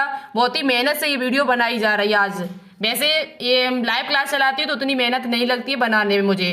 क्वेश्चन है genes are made up of, यानी जीन से बने होते, जीन जो होते हैं वो किसके बने होते, तो आप सभी को पता है जीन जो होता है वो आनुवंशिक की इकाई कहा जाता है। जेनेटिक जो आपका है आनुवंशिक की इकाई किसे कहा जाता है, जेनेटिक्स की इकाई किसे कहा जाता है, जेनेटिक की यूनिट किसे कहा जाता है, यूनिट ओवर जेनेटिक, तो वो आपकी जीन को कहा जाता है। जीन से मिलके आपका क्या बनता है, जीन से ही मिलकर आपका डीएनए बनता है, और डीएनए और प्लस प्रोटीन जब मिल जाती है तो गुणसूत्र बनते हैं। डीएनए और प्रोटीन जब आपकी मिल जाती है तो क्या बनते हैं, गुणसूत्र का निर्माण यानी क्रोमोसोम का निर्माण होता है। तो आनुवंशिकी की इकाई क्या है, जीन है। आनुवंशिक की इकाई क्या है, जीन है। तो जीन जो होते हैं वो डीएनए का एक भाग होते हैं, डीएनए का एक पार्ट होते हैं। तो राइट आंसर क्या होगा, ऑप्शन नंबर बी। दूसरी बात, जीन शब्द किसने दिया हुआ था, तो जीन शब्द जो दिया हुआ था वो आपका जॉनसन नाम के वैज्ञानिक ने दिया था। ये भी क्वेश्चन आपसे पूछा जा चुका है। जोहानसन नाम के एक वैज्ञानिक थे जिन्होंने जीन शब्द दिया हुआ था। जीन शब्द जो है वो मेंडल ने पहले जीन नहीं कहा था, मेंडल के द्वारा जीन शब्द को जीन नहीं इन्होंने सबसे पहले प्रयोग किया था। मेंडल के द्वारा जीन को सबसे पहले कारक कहा गया था, फैक्टर कहा गया था। जीन को किस नाम से और जाना जाता है? तो जीन को मेंडल के द्वारा कारक शब्द यूज किया गया था। जब उन्होंने मर्डर पर प्रयोग किया था तो वहां जीन की जगह पर कारक शब्द यूज किया था, फैक्टर शब्द यूज किया था। तो ये भी क्वेश्चन आपके लिए इंपॉर्टेंट है, ठीक है। तो जीन जो होता है वो डीएनए का भाग होता है। और आनुवंशिक की इकाई पूछी जाएगी, आनुवंशिक की सबसे छोटी इकाई किसे कहा जाता है? तब भी आप क्या बताओगे? जीन को कहा जाता है। जीन शब्द किसने दिया है? तो जॉनसन नाम के वैज्ञानिक ने दिया था, ठीक है। तो राइट आंसर हो जाएगा ऑप्शन नंबर बी। पूछा जाए कि हिस्टोन प्रोटीन, ये क्वेश्चन आपके लिए काफी इंपॉर्टेंट है, ये क्वेश्चन आपके लिए काफी इंपॉर्टेंट है। पूछा जाए हिस्टोन्स प्रोटीन है, तो हिस्टोन प्रोटीन हमेशा याद रखें जो आपका डीएनए जो होता है वो हमेशा याद रखिए, डीएनए जो होता है वो आपका अम्लीय होता है, एसिडिक होता है। कैसा होता है? अम्लीय होता है, साथ ही साथ वो आपका निगेटिव चार्ज होता है, उस पे जो चार्ज होता है वो आपका कैसा होता है? निगेटिव चार्ज होता है, ऋणात्मक होता है। डीएनए जो होते हैं वो आपके कैसे होते हैं? अम्लीय होते हैं। कैसे होते हैं? अम्लीय होते हैं, साथ ही साथ वो ऋणावेशित होते हैं, निगेटिव चार्ज होता है। लेकिन हिस्टोन प्रोटीन की बात की जाए तो हिस्टोन प्रोटीन जो होती है वो हमेशा याद रखें वो आपके क्षारीय होती है, बेस होती है, बेसिक होती है। साथ ही साथ उस पर जो चार्ज होता है वो आपका प्लस चार्ज होता है। कौन सा चार्ज होता है? प्लस। तो ऑप्शन नंबर यहाँ पर बी राइट हो जाएगा। अम्लीय और ऋणावेशित पूछी जाती है तो ये आपका डीएनए हो जाता है। डीएनए जो होता है वो अम्लीय होता है, ऋणावेशित होता है, जबकि आपका हिस्टोन प्रोटीन जो होती है वो बेसिक यानी क्षारीय होती है, और साथ ही साथ उस पर चार्ज जो होता है वो पॉजिटिव होता है।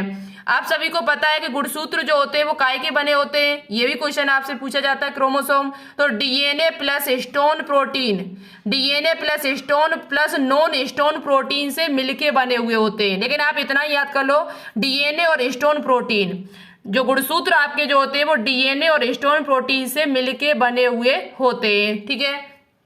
तो आपका राइट आंसर क्या होगा? ऑप्शन नंबर बी हो जाएगा। बेसिक होते हैं, साथ ही साथ वो उसमें पॉजिटिव चार्ज होता है, जबकि डीएनए में आपका निगेटिव चार्ज होता है। तो ये आप पूछा जा सकता है, और पूछा गया क्वेश्चन है कि डीएनए ऋणावेशित होता है या धनावेशित होता है। तो डीएनए हमेशा याद रखें वो आपका ऋणावेशित होता है, ठीक है।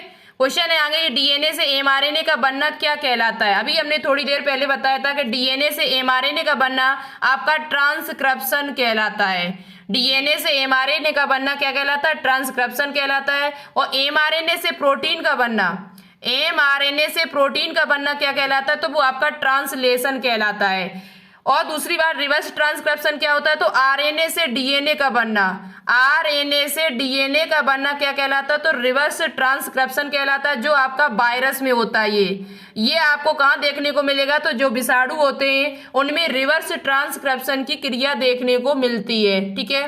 दूसरी बात, किस एंजाइम की सहायता से होती है? तो आरएनए से डीएनए जो बनता है वो reverse transcriptase, reverse transcriptase enzyme की सहायता से आरएनए से डीएनए का निर्माण होता है, और ये कहाँ होता है? वायरस में होता है। और दूसरी बात पूछा जाए कि डीएनए से डीएनए बनना क्या कहलाता है? डीएनए से डीएनए का बनना क्या कहलाता है? तो ये आपका रेप्लिकेशन कहलाता है। क्या कहलाता है? रेप्लिकेशन। देखो जो भी क्वेश्चन इससे संबंधित है, इंपॉर्टेंट है, वो हम सब कवर करते हुए चल रहे हैं, यानी एक तरीके से आपका पूरा रिवीजन हो रहा है। यहाँ पर आपको समझ में भी आ रहा होगा और रिवीजन आपका फुल हो रहा है यहाँ पर। तो ये सबसे अच्छी बात है, जब रिवीजन आपका फुल हो जाएगा तो क्वेश्चन आपके एग्जाम में गलत नहीं होंगे। और पढ़ोगे, जितना ज्यादा पढ़ोगे, जितना ज्यादा मेहनत करोगे, वही मेहनत आपकी रंग आपके एग्जाम में लाएगी। आपने जितनी ज़्यादा मेहनत की होगी उतने ही नंबर आपके एग्जाम में आएंगे। तो ज़्यादा से ज़्यादा मेहनत करो, अच्छे से पढ़ो। और आपके पास वैसे भी ज़्यादा टाइम नहीं है, 1 महीना बचा हुआ है, जो कुछ आपके पास बचा हुआ है इसी में आपको जी जान लगाना है। लगभग 7-8 घंटे तो आपको पढ़ने ही है, कम से कम 8-9 घंटे कम से कम पढ़ने, तभी आप इस एग्ज़ाम को निकाल पाओगे, ठीक है। तो राइट आंसर क्या होगा? ऑप्शन नंबर जो होगा कौन सा? ए ऑप्शन राइट हो जाएगा। ट्रांसक्रिप्शन कहते हैं। ट्रांसलेशन क्या होता है हमने आपको बता दिया। सेंट्रल डॉग्मा क्या होता है ये भी बता चुकी मैं। आई क्वेश्चन है कि आरएनए निम्न का आनुवंशिक पदार्थ होता है। RNA is the genetic material of. RNA जो होता है वो किसका आनुवंशिक पदार्थ होता है? तो हमेशा याद रखें, वैसे तो आपका जो जंतु जो होते हैं उनमें अधिकांश में डीएनए आनुवंशिक पदार्थ होता है। क्या होता है? डीएनए। लेकिन वायरस जो आपके होते हैं, वायरस जो आपका होता है उसमें आनुवंशिक पदार्थ जो होता है वो आरएनए भी हो सकता है और आपका डीएनए भी हो सकता है। आरएनए या डीएनए, आरएनए और डीएनए दोनों लिखा है तब ऑप्शन टिक नहीं करना कहीं भी। यदि आपका कहीं लिखा है आरएनए या डीएनए तो यही ऑप्शन आपका राइट होगा, हमेशा याद रखें। वायरस में क्या पाया जाता है तो क्या तो उसमें आरएनए होगा, क्या इसमें डीएनए होगा, दोनों नहीं हो सकते, इस बात को ध्यान रखना। तो यहाँ पर पूछा गया आरएनए किसका आनुवंशिक पदार्थ है, तो ये टीएमबी वायरस जो होता है, टोबैको मोज़ेक वायरस, जो तंबाकू की पत्तियों पर पाया जाता है, तंबाकू की पत्तियों पर। ये जो टीएमबी वायरस है इसी में आपका क्या होता है, ये आरएनए जो होता है वो आनुवंशिक पदार्थ होता है। आप मुझे कमेंट बॉक्स में कमेंट करके बताना इसमें सिंगल स्ट्रैंड आरएनए होता है या डबल स्ट्रैंड आरएनए होता है, ये मुझे कमेंट बॉक्स में कमेंट करके बता देना, क्योंकि हम बता चुकी हूँ कई बार। ठीक है, देखिए कौन कौन इस क्वेश्चन का आंसर देता है। जो भी हम क्वेश्चन बताते जा रहे हैं, पूछ रहे हैं आपसे, उन सभी का आंसर मेरे पास आना चाहिए, तभी हम जाने कि आप तैयारी कर रहे हो। ठीक है, और देखते हैं किसका आंसर आता, हम आपके कमेंट का इंतजार करेंगे। तो राइट आंसर होगा ऑप्शन नंबर सी। बात करते हैं क्वेश्चन एक और आपका उसी तरीके से जो अभी हमने पीछे समझाया हुआ था कि यदि द्विरज्जु की डीएनए में 20% साइटोसिन है, इसमें एडेनिन का प्रतिशत कितना होगा। अब ये हमने आपको बताया था, चार ग्राफ का कहना है कि ए बराबर टी होता है और जी बराबर क्या होता है, सी होता है। एक बात और यहाँ याद कर लो, एडेनिन और थायमिन की जगह बीच में कितने हाइड्रोजन बॉन्ड होते हैं। एडेनिन जो होता है आपको पता है, एडेनिन जो होता है वो थायमिन से जुड़ता है, इस प्रकार से हाइड्रोजन बॉन्ड लगे होते हैं डीएनए में, तो हाइड्रोजन बॉन्ड के द्वारा ये जुड़े होते हैं नाइट्रोजनी क्षार। तो ये क्वेश्चन भी आपसे पूछा जा सकता है कि एडेनिन और थायमिन के बीच में कितने हाइड्रोजन बॉन्ड होते हैं। तो एडेनिन और थायमिन के बीच में 2 हाइड्रोजन बॉन्ड होते हैं, जबकि ग्वानिन और साइटोसिन के बीच में आपके 3 हाइड्रोजन बॉन्ड होते हैं। तो पूछा जाए आपसे कि नाइट्रोजनी क्षार किस बॉन्ड के द्वारा जुड़े होते हैं, किस बंध के द्वारा जुड़े होते हैं, तो वो आपके हाइड्रोजन बंध के द्वारा जुड़े होते हैं। ठीक है, किसके द्वारा, हाइड्रोजन बॉन्ड के द्वारा। तो देखिएगा इसमें हम आपको बता देती हूँ कि एडेनिन आप पूछा क्या गया, साइटोसिन की मात्रा आपको 20% दी हुई है और एडेनिन की मात्रा आपसे पूछी गई है। तो आपको पता है सी जितना होगा उतना ही आपका जी होगा, तो 20% ये है तो 20 ही ये होगा। तो 20 और 20 जब दोनों को ऐड करेंगे तो 40% आपका टोटल ये हो जाएगा। कितना, साइटोसिन और ग्वानिन जो है वो आपका टोटल कितना है, 40%। अब आपको परसेंटेज पता है 100 पे निकाली जाती है, तो 100 में से आपको 40 घटा देना है। 100 में से जब हम 40 घटाएंगे तो हमारा कितना आ जाएगा, 60%। 60% ये क्या है, तो एडेनिन भी है 60% इसमें, एडेनिन और थायमिन दोनों ही आपकी 60% निकल के आई हैं। अब ये होते आधे आधे, जितना एडेनिन होगा उतना ही आपका थायमिन होगा। तो एडेनिन और थायमिन की जो मात्रा निकल के आएगी, ए बराबर आपका 60 है तो 60 का बटे 2 करेंगे तो 30-30 आ जाएगा। क्या आ जाएगा, 30-30। तो यहाँ पर एडेनिन जो आपका होगा वो कितना परसेंट होगा, 30%, और थायमिन जो आपका होगा वो भी कितना होगा, 30% होगा। तो राइट आंसर जो आपका निकल के आएगा वो कितना आ जाएगा, 30% निकल के आएगा। पूछा क्या गया था, एडेनिन की मात्रा पूछी गई थी, तो एडेनिन जो आपका होगा वो 30% होगा। पूछा जाता थायमिन कितना होगा, तब भी वो 30% होता है। पूछा जाए ग्वानिन कितना हो जाएगा, तो ग्वानिन आपका 20% होगा, क्योंकि जो साइटोसिन की मात्रा होगी वही आपकी ग्वानिन की मात्रा होगी। ठीक है, तो राइट आंसर क्या होगा, 30 हो जाएगा। यहाँ पर कितना हो जाएगा, 30। अब आपको समझ में आ गया होगा, हो सकता है कि आपको इस प्रकार के क्वेश्चन यदि एग्जाम में मिल जाएं तो आप सही करके आएंगे।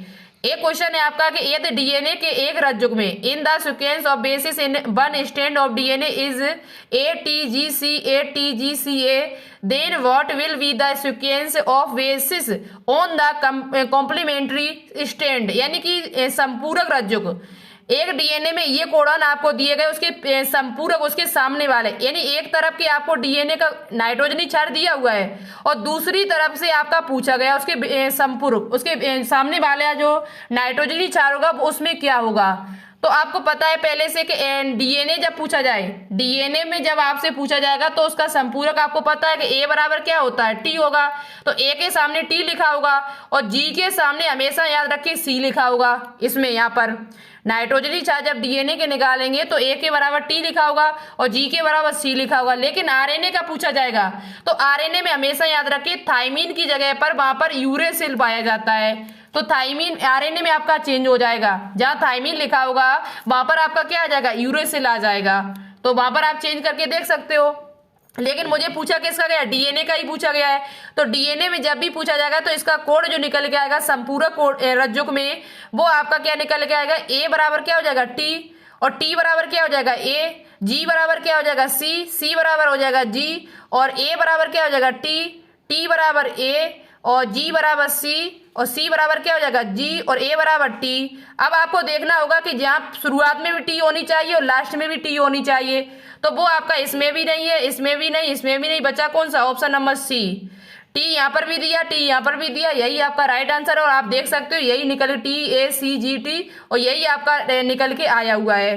तो ये जब भी आपसे डीएनए का पूछा जाए तो आप बहुत आराम से निकाल सकते हो उसका संपूरक, क्योंकि ए बराबर टी है और जी बराबर सी है। लेकिन जब भी आपसे आरएनए में पूछा जाए, डीएनए का दिया हो आरएनए का पूछा जाए, आरएनए में क्या होगा, तो वहां पर हमेशा याद रखना थायमीन की जगह पर यूरेसिल हो जाता है। थायमीन की जगह पर आपका क्या हो जाएगा, यूरेसिल हो जाएगा। तो जहां थायमीन है वहां पर आपको यूरेसिल रख देना है, ठीक है, और आपका हो जाएगा। समझ में आया? ऑप्शन नंबर क्या हो जाएगा, सी राइट हो जाएगा। एक क्वेश्चन आपसे पूछा जाएगा, यहाँ पर आपके एनसीईआरटी बुक में भी दिया हुआ है।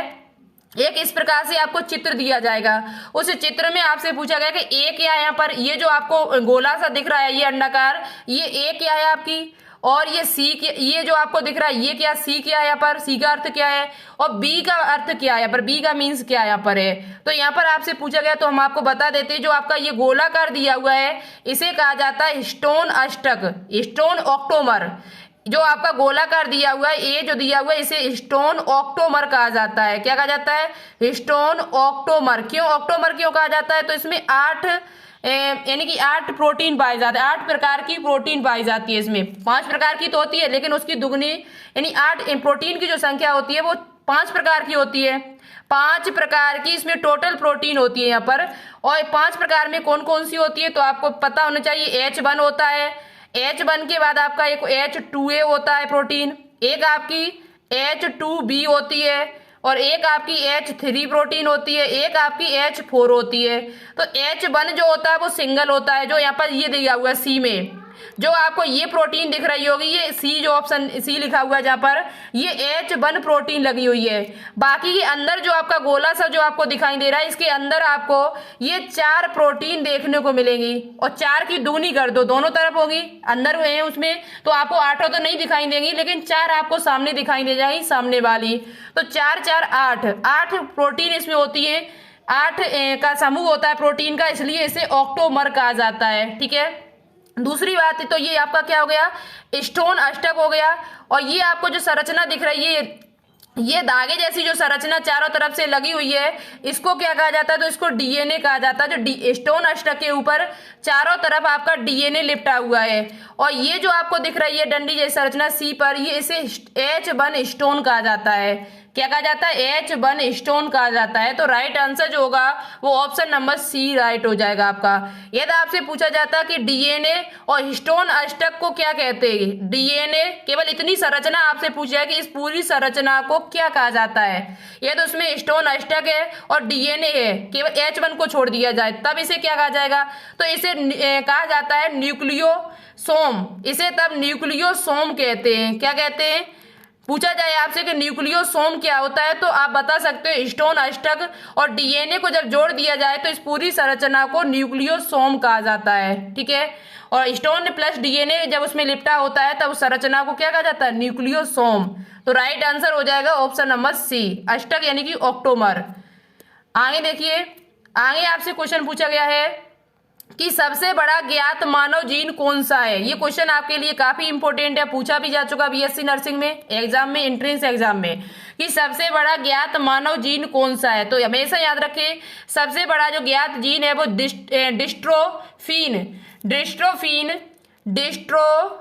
Dystrophin protein gene of x chromosome. X chromosome पर एक जीन होता है जो सबसे बड़ा ज्ञात जीन है, जो मानव जो जीनोम प्रोजेक्ट आपका है उसके द्वारा ये खोजा गया कि सबसे बड़ा ज्ञात मानव जीन कौन सा है, तो वो आपका डिस्ट्रोफिन प्रोटीन जीन जो एक्स क्रोमोसोम पर स्थित होता है। किस पर स्थित होता है, एक्स क्रोमोसोम पर, एक्स गुणसूत्र पर स्थित होता है। तो यही आपका राइट आंसर हो जाएगा ऑप्शन नंबर ए। ऑप्शन नंबर जो ए होगा वो इस क्वेश्चन का राइट आंसर होगा। सबसे बड़ा जो ज्ञात जीन है वो आपका डिस्ट्रोफिन है। ठीक है, आगे आपसे क्वेश्चन पूछा गया कि डीएनए रेप्लिकेशन के लिए मुख्य एंजाइम कौन सा है। The main enzymes for DNA replication, यानी डीएनए से डीएनए बनाने के लिए कौन सा एंजाइम सहायक होता है, तो वो आपका DNA dependent DNA polymerase, DNA polymerase नाम का जो एंजाइम होता है वो आपका डीएनए रेप्लिकेशन में बहुत ज्यादा सहायता करता है, हेल्प पहुंचाता है। तो कौन सा एंजाइम है, डीएनए पॉलीमरेज। राइट आंसर क्या होगा, ऑप्शन नंबर सी। यही आरएनए का रेप्लिकेशन करना है तो वहां पर आरएनए पॉलीमरेज सहायक होता है आपका। ठीक है, आगे देखिए, आगे आपसे क्वेश्चन जो पूछा गया वो काफी इंपॉर्टेंट है आपके लिए, और आपसे पूछा भी जाता है कि डीएनए के द्विकुंडलित डबल हेलिक्स जो आपका होता है, डबल हेलिक्स सैंपल जो होता है उसका नमूने में प्रत्येक क्षार युग्म अगले युग्म से कितनी दूरी पर स्थित होता है। जैसे आपका ये डीएनए है, हम डबल वैसे नहीं बना रहे, सादा बना रहे, एक आपका क्षार युग्म ये लगा है, दूसरा ये लगा हुआ है, तीसरा ये, चौथा ये। तो पूछा जाए कि एक क्षार युग्म में दूसरे क्षार युग्म के बीच की दूरी कितनी है। टोटल दूरी आपको पता है, एक पिच की लंबाई 34 एंगस्ट्रॉम होती है। कितनी होती है, 34 एंगस्ट्रॉम। लेकिन आपसे पूछा कितना गया, 2 का पूछा गया। प्रत्येक क्षार युग्म में, यानी एक जोड़ा जो इसका क्षार युग्म का, उसके बीच की दूरी आपसे पूछी गई है। तो जब भी ऐसा क्वेश्चन आपसे पूछा जाए तब आप क्या बताओगे, तो वहां पर ये बीच की दूरी जो होती है वो आपकी 3.4, टोटल कितने होते हैं, 10 होते हैं नाइट्रोजनी क्षार। तो 34 में जब हम 10 का भाग देते हैं तो वो 3.4 निकल के आएगा। टोटल जो नाइट्रोजनी क्षार होते हैं जोड़ी में वो कितने होते हैं, 10 जोड़ी, और 10 का हम भाग देंगे 34 में, तो 34 का जब भाग देंगे 10 का तो 3.4 एंगस्ट्रॉम निकल के आएगा। तो यही आपसे पूछा गया था, तो यहाँ राइट आंसर होगा। वैसे तो आपको देखो एंगस्ट्रॉम में पूछा जाए जब भी आपसे तो 3.4 बताओगे, लेकिन ये आपसे पूछा गया नैनोमीटर में, और नैनोमीटर जो होता है वो 1 नैनोमीटर बराबर होता है 10⁻⁻⁹ मीटर। तो 10⁻, और एंगस्ट्रॉम में होता है 1 एंगस्ट्रॉम बराबर होता है 10⁻⁻10 मीटर। तो यहाँ पर आपको एक क्या करना है, एक बिंदी आपको आगे बढ़ा देनी है। ठीक है, तो यहाँ पर राइट आंसर जो आपका निकल के आएगा वो कितना निकल के आएगा, तो 0.0 यहाँ पर जब इसे हम नैनोमीटर में चेंज करेंगे तो ये 0.34 नैनोमीटर निकल के आएगा आपका। ठीक है, आपको समझ में आ रहा होगा। जब भी आपसे नैनोमीटर में 2 क्षार युग्मकों की बीच की दूरी पूछी जाए तो आप नैनोमीटर में बताना 0.34 नैनोमीटर, और एंगस्ट्रॉम में पूछी जाए तब आप बताना 3.4 एंगस्ट्रॉम। तो राइट आंसर होगा यहाँ पर option number D. Option number जो डी होगा वो इस क्वेश्चन का राइट आंसर हो जाएगा। ध्यान रखें, बहुत ही इंपॉर्टेंट क्वेश्चन है। और पूरी पिच की लंबाई पूछ जाए, 10 जोड़ी जो नाइट्रोजनी क्षार होते हैं एक पिच में, उसकी पूरी लंबाई आपसे पूछी जाए तब आपको 34 एंगस्ट्रॉम बताना होगा। कितना बताना होगा, 34 एंगस्ट्रॉम। ठीक है, और 1 एंगस्ट्रॉम जो होता है वो 10⁻⁻10 मीटर के बराबर होता है। आगे देखिए, नेक्स्ट क्वेश्चन है आपका है कि क्रोमोटिन की संरचना में दिखने वाला सूत्र पर मोती जैसा बीड्स ऑन स्ट्रिंग जिसे कहा जाता है को इलेक्ट्रॉन माइक्रोस्कोप में देखने पर क्या कहते हैं उसे। एक क्रोमोटिन की जो संरचना अभी हमने आपको इस प्रकार से बताई हुई थी, इस प्रकार से उसमें डीएनए लिपटा हुआ था ऐसे, तो ये आपका मोती जैसा दिखाई देता है। तो इस संरचना को माइक्रोस्कोप से देखा जाए, सूक्ष्मदर्शी से देखा जाए, तब इस संरचना को क्या कहते हैं। तो इस संरचना को अभी बताया था हमने, स्टोन ऑक्टोमर कहा जाता है। क्या कहा जाता है, स्टोन ऑक्टोमर के नाम से इसे जाना जाता है। तो राइट आंसर आपका होगा वो ऑप्शन नंबर सी राइट होगा। ठीक है, दूसरी बात यहाँ पर बीड्स ऑफ स्ट्रिंग किसे कहा जाता है, तो स्टोन ऑक्टोमर को कहा जाता है। न्यूक्लियोसाइड्स क्या होते हैं, तो न्यूक्लियोसाइड जो होते हैं वो नाइट्रोजनी क्षार और साथ ही साथ आपके किससे, शुगर से मिलके बने होते हैं, इसमें फॉस्फेट नहीं होता। जबकि न्यूक्लियोटाइड्स क्या होते हैं, तो ये नाइट्रोजनी क्षार प्लस शुगर और प्लस फॉस्फेट, यदि तीनों उपस्थित है इसमें, नाइट्रोजनी क्षार और आपका शुगर और फॉस्फेट तीनों यदि उपस्थित हैं तो उसे न्यूक्लियोटाइड्स कहते हैं, और नाइट्रोजनी क्षार और शुगर यदि उपस्थित है केवल तब उसे न्यूक्लियोसाइड कहते हैं। ठीक है, न्यूक्लियोसाइड में यदि फॉस्फेट को जोड़ दिया जाए तो वो आपका क्या बन के तैयार हो जाता है, न्यूक्लियोटाइड्स बन के तैयार हो जाता है। न्यूक्लियोसाइड्स में यदि फॉस्फेट को जोड़ दिया जाए तो आपका जो बन के तैयार होता है वो आपका न्यूक्लियोटाइड्स होता है। वो जब बहुत सारे न्यूक्लियोटाइड मिलते हैं तब आपका क्या बन के तैयार होता है, डीएनए बन के तैयार होता है। क्या बन के तैयार होता है, डीएनए। डीएनए की जो इकाई है वो आपकी क्या है, न्यूक्लियोटाइड्स। ठीक है, समझ में आया। और न्यूक्लियोसोम्स अभी हमने आपको बताए थे, न्यूक्लियोसोम्स का मतलब होता है स्टोन ऑक्टोमर और साथ ही साथ डीएनए, जब ये दोनों को मिला दिया जाता है तब उसे न्यूक्लियोसोम्स कहते हैं। तो राइट आंसर होगा ऑप्शन नंबर सी। आगे क्वेश्चन पूछा गया है कि एक डीएनए रज्जुक में न्यूक्लियोटाइड्स एक दूसरे से किसके द्वारा जुड़े होते हैं। तो एक डीएनए रज्जुक में न्यूक्लियोटाइड्स जो होते हैं, एक न्यूक्लियोटाइड से दूसरे न्यूक्लियोटाइड से कैसे जुड़ेंगे, तो वो फास्फोडाइस्टर बंध के द्वारा जुड़े होते हैं। एक न्यूक्लियोटाइड, ये आपका जैसे एक न्यूक्लियोटाइड आपको पता है जो डीएनए होता है वो पेंटो शर्करा उसमें होती है, 5 कार्बन पाए जाते हैं। तो पेंटो शर्करा यानी कि 1 2 3 4 और एक आपका 5, इस प्रकार से 5 कार्बन होते हैं। इसमें कितने कार्बन होते हैं, 5। तो एक ये जो न्यूक्लियोटाइड्स जो होता है वो तीसरे कार्बन पे जुड़ा होता है।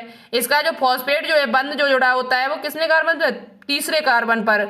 और जो नाइट्रोजनी क्षार जुड़े होते हैं वो आपके फर्स्ट कार्बन पे जुड़े होते हैं। नाइट्रोजनी जो क्षार जुड़े होते हैं वो किस कार्बन पे जुड़े होते हैं, आपके वो फर्स्ट कार्बन पे जुड़े होते हैं। वो किस बंध के द्वारा जुड़े होते हैं, ये आपसे पूछा जाए तो ग्लाइकोसिडिक बंध के द्वारा जुड़े होते हैं।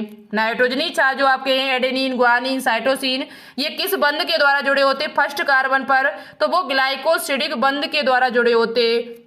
और पूछा जाए न्यूक्लियोटाइड्स कैसे जुड़ते हैं, एक न्यूक्लियोटाइड दूसरे न्यूक्लियोटाइड से कैसे जुड़े होते हैं, तो वो आपके फास्फोडाइस्टर बंध के द्वारा जुड़े होते हैं। किसके द्वारा, फास्फोडाइस्टर बॉन्ड के द्वारा। प्रोटीन और प्रोटीन के बीच में कौन सा बंध पाया जाता है, तो प्रोटीन को जोड़ने के लिए आपका पेप्टाइड बंध होता है। प्रोटीन जो होता है वो किस बंध के द्वारा जुड़े होता है, तो प्रोटीन के बीच जो बंध होता है वो पेप्टाइड होता है। हाइड्रोजन बॉन्ड का होता है, तो नाइट्रोजनी क्षार के बीच में होता है। नाइट्रोजनी जो क्षार होते हैं बेस होते हैं आपके 4। एक नाइट्रोजनी क्षार जो जैसे एडेनिन, थाइमिन से जुड़ेगा तो हाइड्रोजन बॉन्ड के द्वारा जुड़ेगा। ग्वानिन जैसे साइटोसिन से जुड़ेगा तो वो भी हाइड्रोजन बॉन्ड के द्वारा जुड़ेगा, कितने से, 3 से। और एडेनिन थाइमिन से जुड़ेगा तो 2 हाइड्रोजन बॉन्ड के द्वारा जुड़ेगा। ठीक है, तो इस प्रकार से आप याद कर सकते हो। तो ग्लाइकोसिडिक बंध से क्या जुड़ा होता है, नाइट्रोजनी क्षार, वो भी किससे, पेंटो शर्करा के फर्स्ट कार्बन से। तो राइट आंसर होगा ऑप्शन नंबर बी। और जो न्यूक्लियोटाइड्स जुड़े होते हैं वो तीसरे कार्बन से जुड़े होते हैं। ठीक है, आगे क्वेश्चन पूछा गया है आपसे कि डीएनए केंद्रक में उपस्थित एक अम्लीय पदार्थ के रूप में पहली बार डॉट डॉट द्वारा सन 1869 में पहचाना गया, उन्होंने इसे नाम दिया था। किसने 1869 में अम्लीय पदार्थ को पहचाना था और उसे क्या नाम दिया था, ये आपसे पूछा गया। डीएनए केंद्रक में, डीएनए केंद्रक में उपस्थित एक अम्लीय पदार्थ था, डीएनए को यानी केंद्रक में देखा था, तो सबसे पहले इसे क्या कहा था, तो 1869 में पहचाना गया था। इसे मिश्चर ने देखा था और इसे न्यूक्लियन नाम दिया था। जो डीएनए था उसे सबसे पहले इन्होंने क्या नाम दिया था, उस अम्लीय पदार्थ को इन्होंने मिश्चर नाम के वैज्ञानिक ने उसे क्या दिया था, न्यूक्लियन नाम दिया था। ठीक है, दूसरी बात यहाँ पर पूछा जाए वाटसन एवं न्यूक्लियन नहीं है, यहाँ पर चारगाफ न्यूक्लियन नहीं कहा था, चारगाफ ने नहीं कहा था बल्कि मिश्चर ने न्यूक्लियन कहा था। जो न्यूक्लियन शब्द जो दिया हुआ है डीएनए को वो किसने दिया था, मिश्चर ने दिया था। कब दिया था, तो 1869 ईस्वी में। ठीक है, तो राइट आंसर होगा ऑप्शन नंबर ए। आइए देखिए, आइए क्वेश्चन पूछा गया आपसे, बहुत ही इंपॉर्टेंट क्वेश्चन है, काफी महत्वपूर्ण क्वेश्चन है आपके लिए। क्वेश्चन है हमारा कि किसके प्रयोग के द्वारा डीएनए ज्ञात हुए तथा यह पता चला कि आनुवंशिक कोड ट्रक कोड होते हैं। आनुवंशिक कोड जो होते हैं वो हमेशा ट्रिपलेट होते हैं। कैसे होते हैं, ट्रिपलेट, ट्रिप कोड होते हैं। ट्रिपल कोड यानी 3 के नाइट्रोजनी जो क्षार होते हैं वो 3 के समूह में चलते हैं। जैसे आपका AUG है तो कितने नाइट्रोजनी क्षार इसमें, 3, 1 2 3। तो हमेशा ये याद रखिए जो कोडॉन होते हैं, आनुवंशिक कोड होते हैं वो हमेशा 3 के समूह में होते हैं। कितने के समूह में, 3 के। तो ऐसा किसने चेक किया था, तो ऐसा नीरेनबर्ग और मिथाई के द्वारा चेक देखा गया था। किसके प्रयोग से द्वारा पता चला है कि जो आनुवंशिक कोड होते हैं वो ट्रक कोड होते हैं, तो वो नीरेनबर्ग और मिथाई के द्वारा पता चला हुआ था। हर्शे और चेज ने आपको पता क्या किया था, डीएनए को सर्वमान्य रूप से सिद्ध कर दिया था कि यही आपका आनुवंशिक पदार्थ होता है। मॉर्गन तथा उनके साथियों मॉर्गन, TH मॉर्गन ने आपका सैलंगता शब्द दिया था, सैलंगता के बारे में बताया हुआ था, लिंकेज के बारे में। और बीडल एवं टाइटन में क्या किया था, तो एक जीन एक एंजाइम परिकल्पना दी थी इन्होंने। एक जीन एक एंजाइम परिकल्पना जो दी हुई थी वो किसके द्वारा दी गई थी, बीडल एवं टाइटन के द्वारा दी गई थी। आगे देखिए क्वेश्चन क्या है, आगे आपसे क्वेश्चन पूछा गया कि RNA की किस रूप में क्लोवर लीफ के समान संरचना होती है। एक पत्ती होती है क्लोवर, उसके समान संरचना किसमें पाई जाती है, तो ये आपकी tRNA की होती है। tRNA की जो संरचना होती है वो क्लोवर लीफ के समान होती है। तो राइट आंसर जो होगा वो ऑप्शन नंबर ए राइट हो जाएगा। ठीक है, आगे देखिएगा, आगे क्वेश्चन है आपका, आगे आपका क्वेश्चन है आगे कि बीडल एवं टाइटम ने न्यूरोस्पोरा क्रेसा पर किया गया महत्वपूर्ण प्रयोग सिद्ध करता है। अभी हमने थोड़ी देर पहले भी बताया था कि बीडल एवं टाइटम ने एक न्यूरोस्पोरा नाम के कवक पर इन्होंने प्रयोग किया था, जिसमें इन्होंने बताया था कि एक एंजाइम जो है वो एक जीन को उत्पन्न करता है। तो एक एंजाइम द्वारा अनेक जीन उत्पन्न होते हैं? नहीं। एक एंजाइम एक जीन को सुधारता है? नहीं। एक एंजाइम जो होता है वो एक जीन को उत्पन्न करता है। ये इसका राइट आंसर होगा। तो राइट आंसर होगा ऑप्शन नंबर बी। ये प्रयोग किसके द्वारा किया गया था? तो बीडल एवं टाइटम के द्वारा किया गया था। किस पर किया गया था? तो न्यूरोस्पोरा क्रेसा नामक कवक पर किया गया था। तो राइट आंसर पता चल गया। आगे क्वेश्चन है हमारा कि डीएनए संश्लेषण के समय बनने वाला खंड क्या है? डीएनए संश्लेषण के समय बनने वाला जो खंड होता है उसे क्या कहा जाता है? तो ओकाजाकी खंड कहा जाता है। क्या कहा जाता है? ओकाजाकी खंड के नाम से इसे जाना जाता है। ओकाजाकी सेगमेंट के नाम से इसे जाना जाता है। डीएनए संश्लेषण के समय बनने वाले जो खंड होते हैं उसे क्या कहा जाता है? तो ओकाजाकी सेगमेंट कहा जाता है। तो राइट आंसर क्या होगा? ऑप्शन नंबर सी होगा। ये क्वेश्चन आपसे पूछा जाता है, काफी इंपोर्टेंट है। आगे देखिए, आगे अभी हमने आपको थोड़ी देर पहले बताया भी था कि न्यूक्लियोसाइड्स जो होते हैं वो किससे मिलके बने होते हैं? न्यूक्लियोसाइड और न्यूक्लियोटाइड।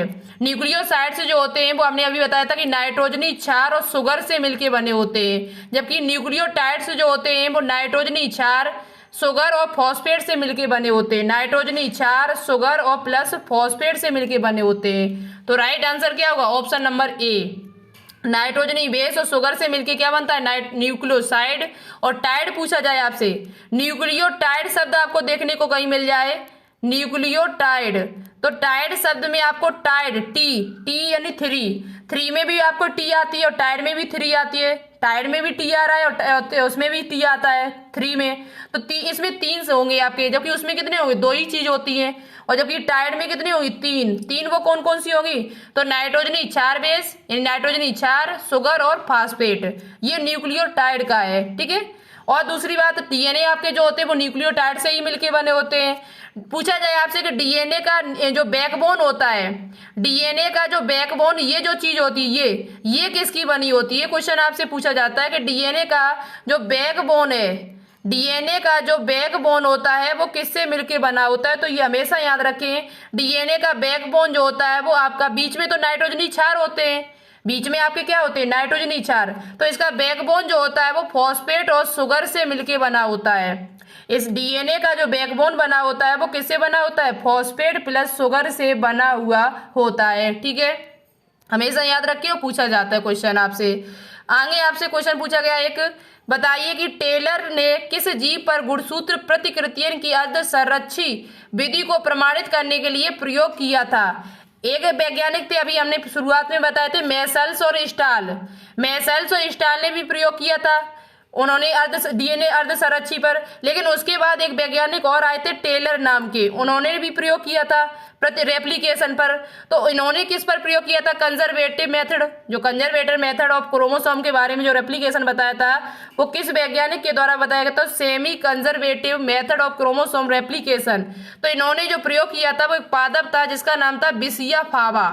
बिसिया फावा नाम का एक पादप था जिन पर किसने प्रयोग किया था? जिसने टेलर नाम के वैज्ञानिक थे, जिन्होंने रेप्लिकेशन यानी सेमी कंजर्वेटिव जब प्रयोग था वो इन्होंने करके दिखाया हुआ था। किसने? बिसिया फावा नाम के पादप पर। वो कैसा पादप होता है? तो पादप की संरचना जो है वो कुछ इस प्रकार से है, जैसे सेम का बीज होता है, जैसे आपने सेम का बीज देखा होगा उसी के आकार का होता है ये। ठीक है, उसी के जैसा इसका बीज होता है, किसका? बिसिया फावा का। तो आगे देखिए, आगे आपसे क्वेश्चन पूछा गया कि कॉलम 1 को कॉलम 2 से मिलान करो, नीचे लिखे हुए कोड को बताइए। तो देखो यहाँ पर हम आपको कोड मिला के दिखा देते हैं, आपको लगाना होगा और इसमें कोड बताना होगा कौन सा कोड होगा। तो देखो अभी बताया था कि एफ मिस्चर, जो मिस्चर नाम के वैज्ञानिक थे, उन्होंने न्यूक्लियन शब्द दिया है, तो 2 हो जाएगा आपका। और 2 आपका कहीं भी नहीं दिया हुआ है, ना यहाँ दिया हुआ है ना ही यहाँ दिया हुआ है। तो पहली बात तो ऑप्शन नंबर बी राइट हो जाएगा। लेकिन आपको 3 ऑप्शन नहीं दिए जाएंगे एग्जाम में, आपको अलग अलग तरीके से 4 ऑप्शन दिए जाएंगे, जिसमें आप अपने आप कंफ्यूज भी हो सकते हो। तो यहाँ पर राइट आंसर तो वैसे बी हो जाएगा कोड में। अब हम आपको मिला के दिखा देते हैं, आप मिला दे, आप कहीं नोट डाउन कर लेना और याद कर लेना अच्छी तरीके से। ठीक है, तो एफ मिस्चर ने न्यूक्लियन शब्द दिया था जो 1869 में दिया था। ग्रिफिथ ने क्या किया था? तो ग्रिफिथ ने एक प्रयोग किया था डीएनए के लिए, वो आपका किस पे किया था? निमोनी, जो आपका निमोनी जो सिस्टम, वो निमोनिया रोग जो होता है आपका डिप्लोकोकस निमोनी, उसी पर इन्होंने प्रयोग किया हुआ था, ठीक है, एस निमोनी पर। और दूसरी बात ग्रिफिथ के द्वारा प्रयोग किया था डीएनए को सिद्ध करने के लिए, जिसमें ग्रिफिथ का एक प्रयोग था रूपांतरण का प्रयोग, ट्रांसलेशन का प्रयोग जिसे कहा जाता था। हर्शे एवं चेज ने क्या किया था, तो हर्शे एवं चेज ने बैक्टीरियोफेज पर प्रयोग किया था। किस पर प्रयोग किया था, बैक्टीरियोफेज पर, तो चौथा हो जाएगा आपका। वॉटसन क्रिक ने किया था, क्या किया था, तो डीएनए डबल हेलिक्स के बारे में बताया हुआ था इन्होंने। डीएनए डबल हेलिक्स जो मॉडल दिया था, कब दिया था, ये भी आपसे पूछा जा सकता है कि डीएनए डबल हेलिक्स जो मॉडल है वो कब दिया गया था, तो सन 1953 ईस्वी में दिया गया था। दूसरी बात आपसे बिलिकिंस एवं फ्रेंकल ने क्या किया था, तो एक्सरे विवर्तन, एक्सरे रिफ्लेक्शन का अध्ययन किया था।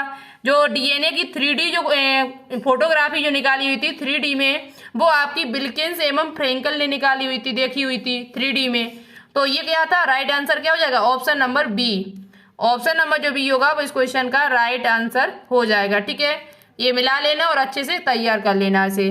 आइए आपसे क्वेश्चन पूछा गया है कि अर्ध संरचित डीएनए की प्रतिकृति करने के लिए प्रथम प्रमाणित प्रयोग निम्न पर दर्शाया गया था। सबसे पहले जो सेमी कंजर्वेटिव का जो प्रयोग किया गया था रेप्लिकेशन पर, डीएनए रेप्लिकेशन पर, वो किसके द्वारा किया गया था, किस पर किया गया था, तो वो अभी हमने आपको बताया था। सबसे पहले मेसल्स एवं स्टाल के द्वारा किया गया था। मेसल्स एवं स्टाल नाम के जो वैज्ञानिक थे, उन्होंने सबसे पहले सेमी कंजर्वेटिव डीएनए रेप्लिकेशन पर एक्सपेरिमेंट किया था, प्रयोग किया था। लेकिन किया किस पे था, तो ये ई कोलाई पर किया हुआ था। वो उसमें वहां पर एस निमोनी जो लिखा हुआ था वो स्ट्रेप्टोकोकस निमोनी है, ना कि डिप्लोकोकस निमोनी। डिप्लोकोकस निमोनी या स्ट्रेप्टोकोकस निमोनी दोनों की वजह से ही निमोनिया रोग होता है, जीवाणु की एक प्रकार के, ये क्या है, जीवाणु है। तो वहां पर एस निमोनी का जो अर्थ था वो स्ट्रेप्टोकोकस निमोनी था, ठीक है ना, आप कंफ्यूज में हो जाओ। उसके बाद यहाँ पर पूछा गया आपसे, वो बात करते हैं। तो अर्ध संरचित डीएनए प्रतिकृतिकरण के लिए प्रथम प्रमाणित प्रयोग जो किया गया था वो ई कोलाई पर किया गया था। और किसने किया था, तो अभी हमने आपको बताया था मेसल्स और एवं स्टाल के द्वारा किया गया है। मेसल्स एवं स्टाल के द्वारा ये प्रयोग आपका किया गया है, ठीक है। न्यूरोस्पोरा क्रेसा पर क्या किया गया था, तो वो आपका बीडल एवं टाइटम ने किया था। बीडल एवं टाइटम ने प्रयोग किया था, एक एंजाइम परिकल्पना के लिए किया था ये, ठीक है, समझ में आ गया। और स्ट्रेप्टोकोकस निमोनी पर किसने किया था, तो ग्रिफिथ ने किया था। ग्रिफिथ ने जो प्रयोग, ये देखो ये होता है डीएनए जो आपका कंजर्वेटिव, डीएनए सेमी कंजर्वेटिव जो प्रयोग है वो आपका इस प्रकार से आपकी किताब में चित्र दिया हुआ है कि एक इन्होंने क्या किया था, अमोनियम क्लोराइड में इन्होंने क्या किया था, नाइट्रोजन का जो समस्थानिक है वो 15 वाला लिया, भारी नाइट्रोजन लिया। और उसमें उन्होंने क्या किया, आप केंद्र बल की वजह से उन्होंने उसको बहुत तेज हिलाया, ई कोलाई में डाला, उसे बहुत तेज हिलाने के बाद 20 मिनट तक देखा। 20 मिनट बाद तो उसमें रेप्लिकेशन जब हुआ, उसमें हुआ तो कुछ डीएनए जो बने समस्थानिक वो 15 एन के बने थे, कुछ 14 एन वाले डीएनए बने थे, कुछ उसमें 14 एन बने थे, कुछ आपके 15 एन के बने थे प्रथम पीढ़ी में। सेकेंड पीढ़ी 40 मिनट बाद फिर उसमें जब ई कोलाई में देखा गया तो उसमें आपके कुछ आपके 14 एन के बने थे, कुछ आपके 15 एन के 2 बने थे, कुछ आपके 14 एन के बने थे, ठीक है। 14 एन समस्थानिक के कुछ नाइट्रोजन वाले डीएनए बन के तैयार हुए थे। इन्होंने किसमें ये प्रयोग किया था, तो अमोनियम क्लोराइड में।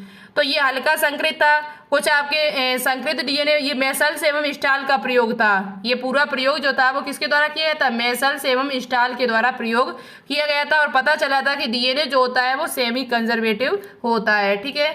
और ये ज़्यादा आपको जो हमने मेन इंपॉर्टेंट पॉइंट था वो बता दिया है।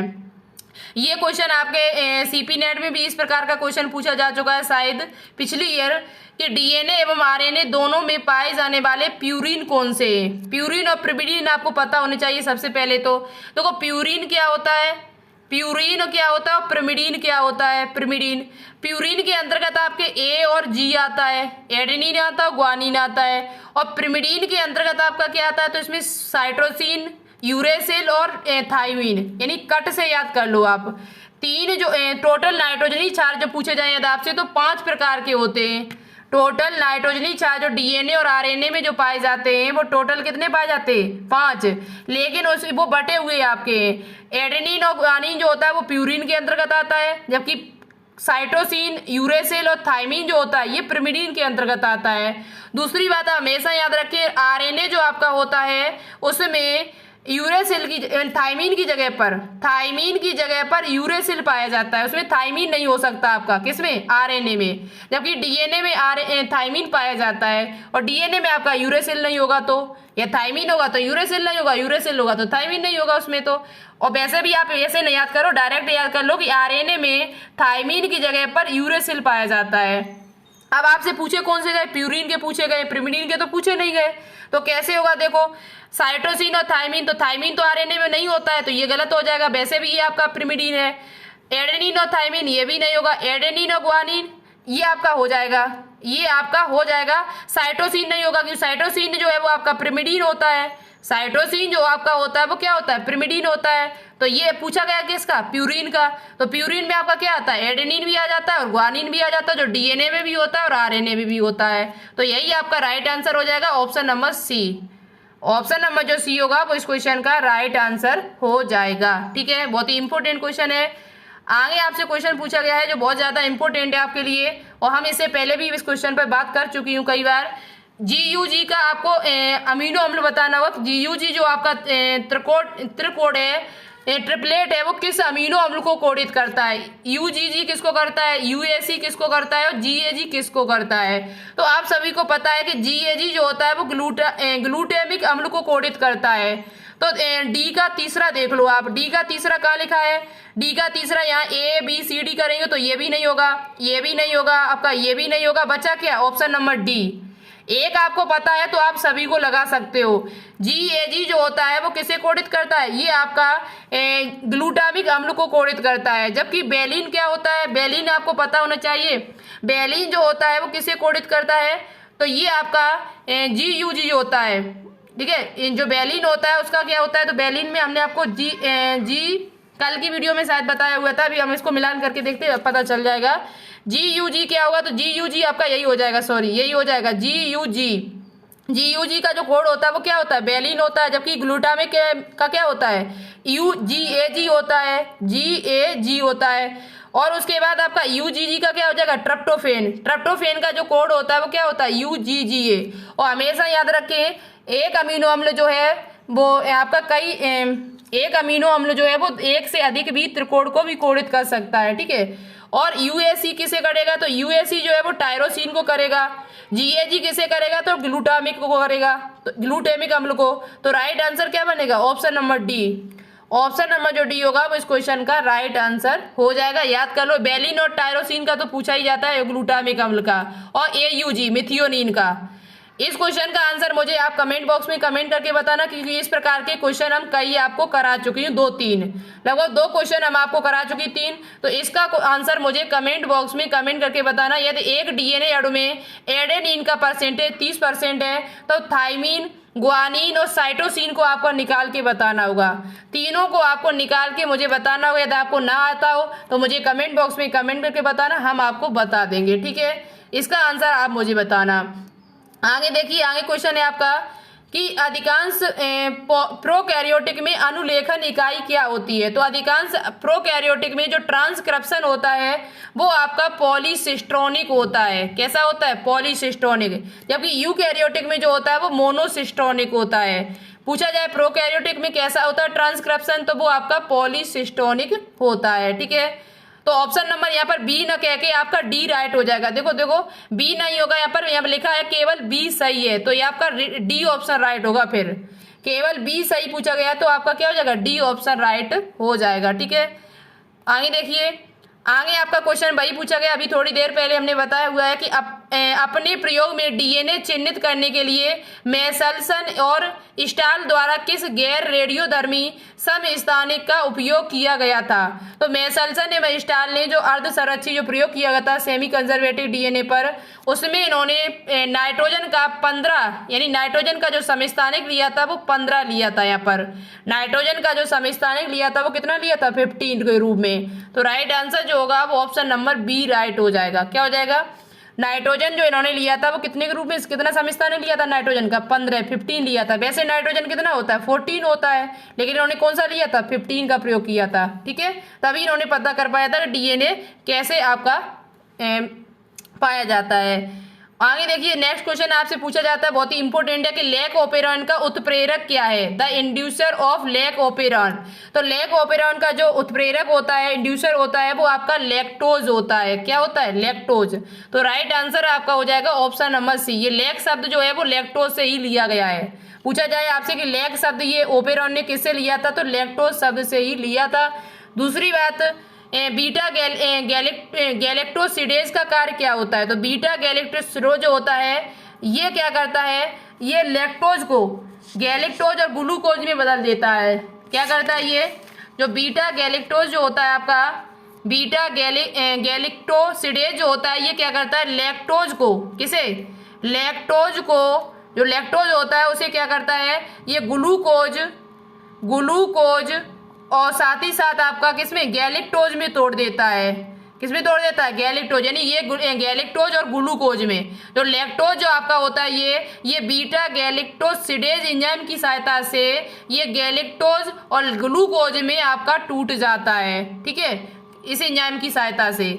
तो यहाँ पर बीटा गैलेक्टोज की एंजाइम की सहायता से जो लैक्टोज आपका होता है वो ग्लूकोज और गैलेक्टोज में आपका टूट जाता है। ठीक है, आपसे पूछा जा सकता है। तो राइट आंसर होगा ऑप्शन नंबर सी। आगे देखिए, क्लास बहुत ही इंपॉर्टेंट है, क्लास कंप्लीट करके जाएं और काफ़ी मेहनत से हमने क्लास तैयार की आपके लिए। आपका टाइम बर्बाद नहीं किया तो आप भी अपना टाइम बर्बाद ना करें। ठीक है, एक संरचनात्मक जीन के समतुल्य होता है, यानी ये जीन की इकाई क्या होती है, जीन किसके समतुल्य होता है, तो एक संरचनात्मक जीन जो होता है वो सिस्टोन के समतुल्य होता है। जीन की इकाई जो होती है उसे क्या कहा जाता है, तो सिस्ट्रोन कहा जाता है। क्या कहा जाता है, सिस्ट्रोन। जबकि म्यूटोन जो होता है वो म्यूटेशन की इकाई होती है। म्यूटोन जो होता है वो किसकी इकाई होती है, म्यूटेशन, उत्परिवर्तन की।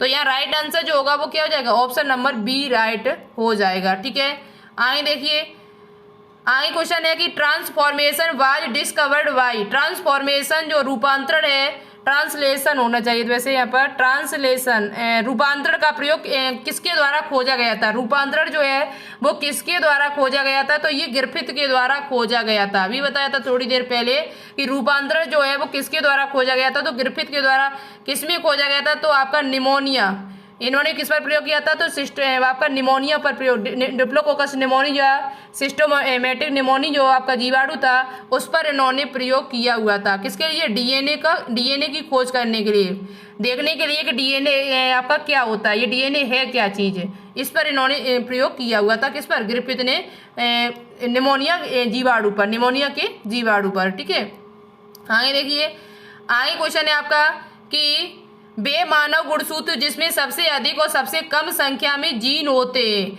ऐसा कौन सा मानव गुणसूत्र है जिसमें सबसे ज्यादा जीन है और किसमें सबसे कम जीन उपस्थित है। ये मानव जीनोम प्रोजेक्ट जो परियोजना है आपकी, मानव जीनोम जो परियोजना है आपकी, उसमें ये चीज देखी गई है, उसमें चेक किया गया है कि सबसे ज्यादा जो आपके जीन होते हैं, सबसे ज्यादा जो जीन होते हैं वो कहाँ पर होते हैं, तो सबसे ज्यादा जीन जो होते हैं वो आपके गुणसूत्र जो बन होता है, गुणसूत्र क्रोमोसोम जो आपका बन होता है उसमें सबसे ज्यादा जीन होते हैं। क्रोमोसोम जो आपका बन होता है इसमें सबसे ज्यादा जीन होते हैं और एक्स वाला जो गुणसूत्र होता है उसमें सबसे कम होते हैं।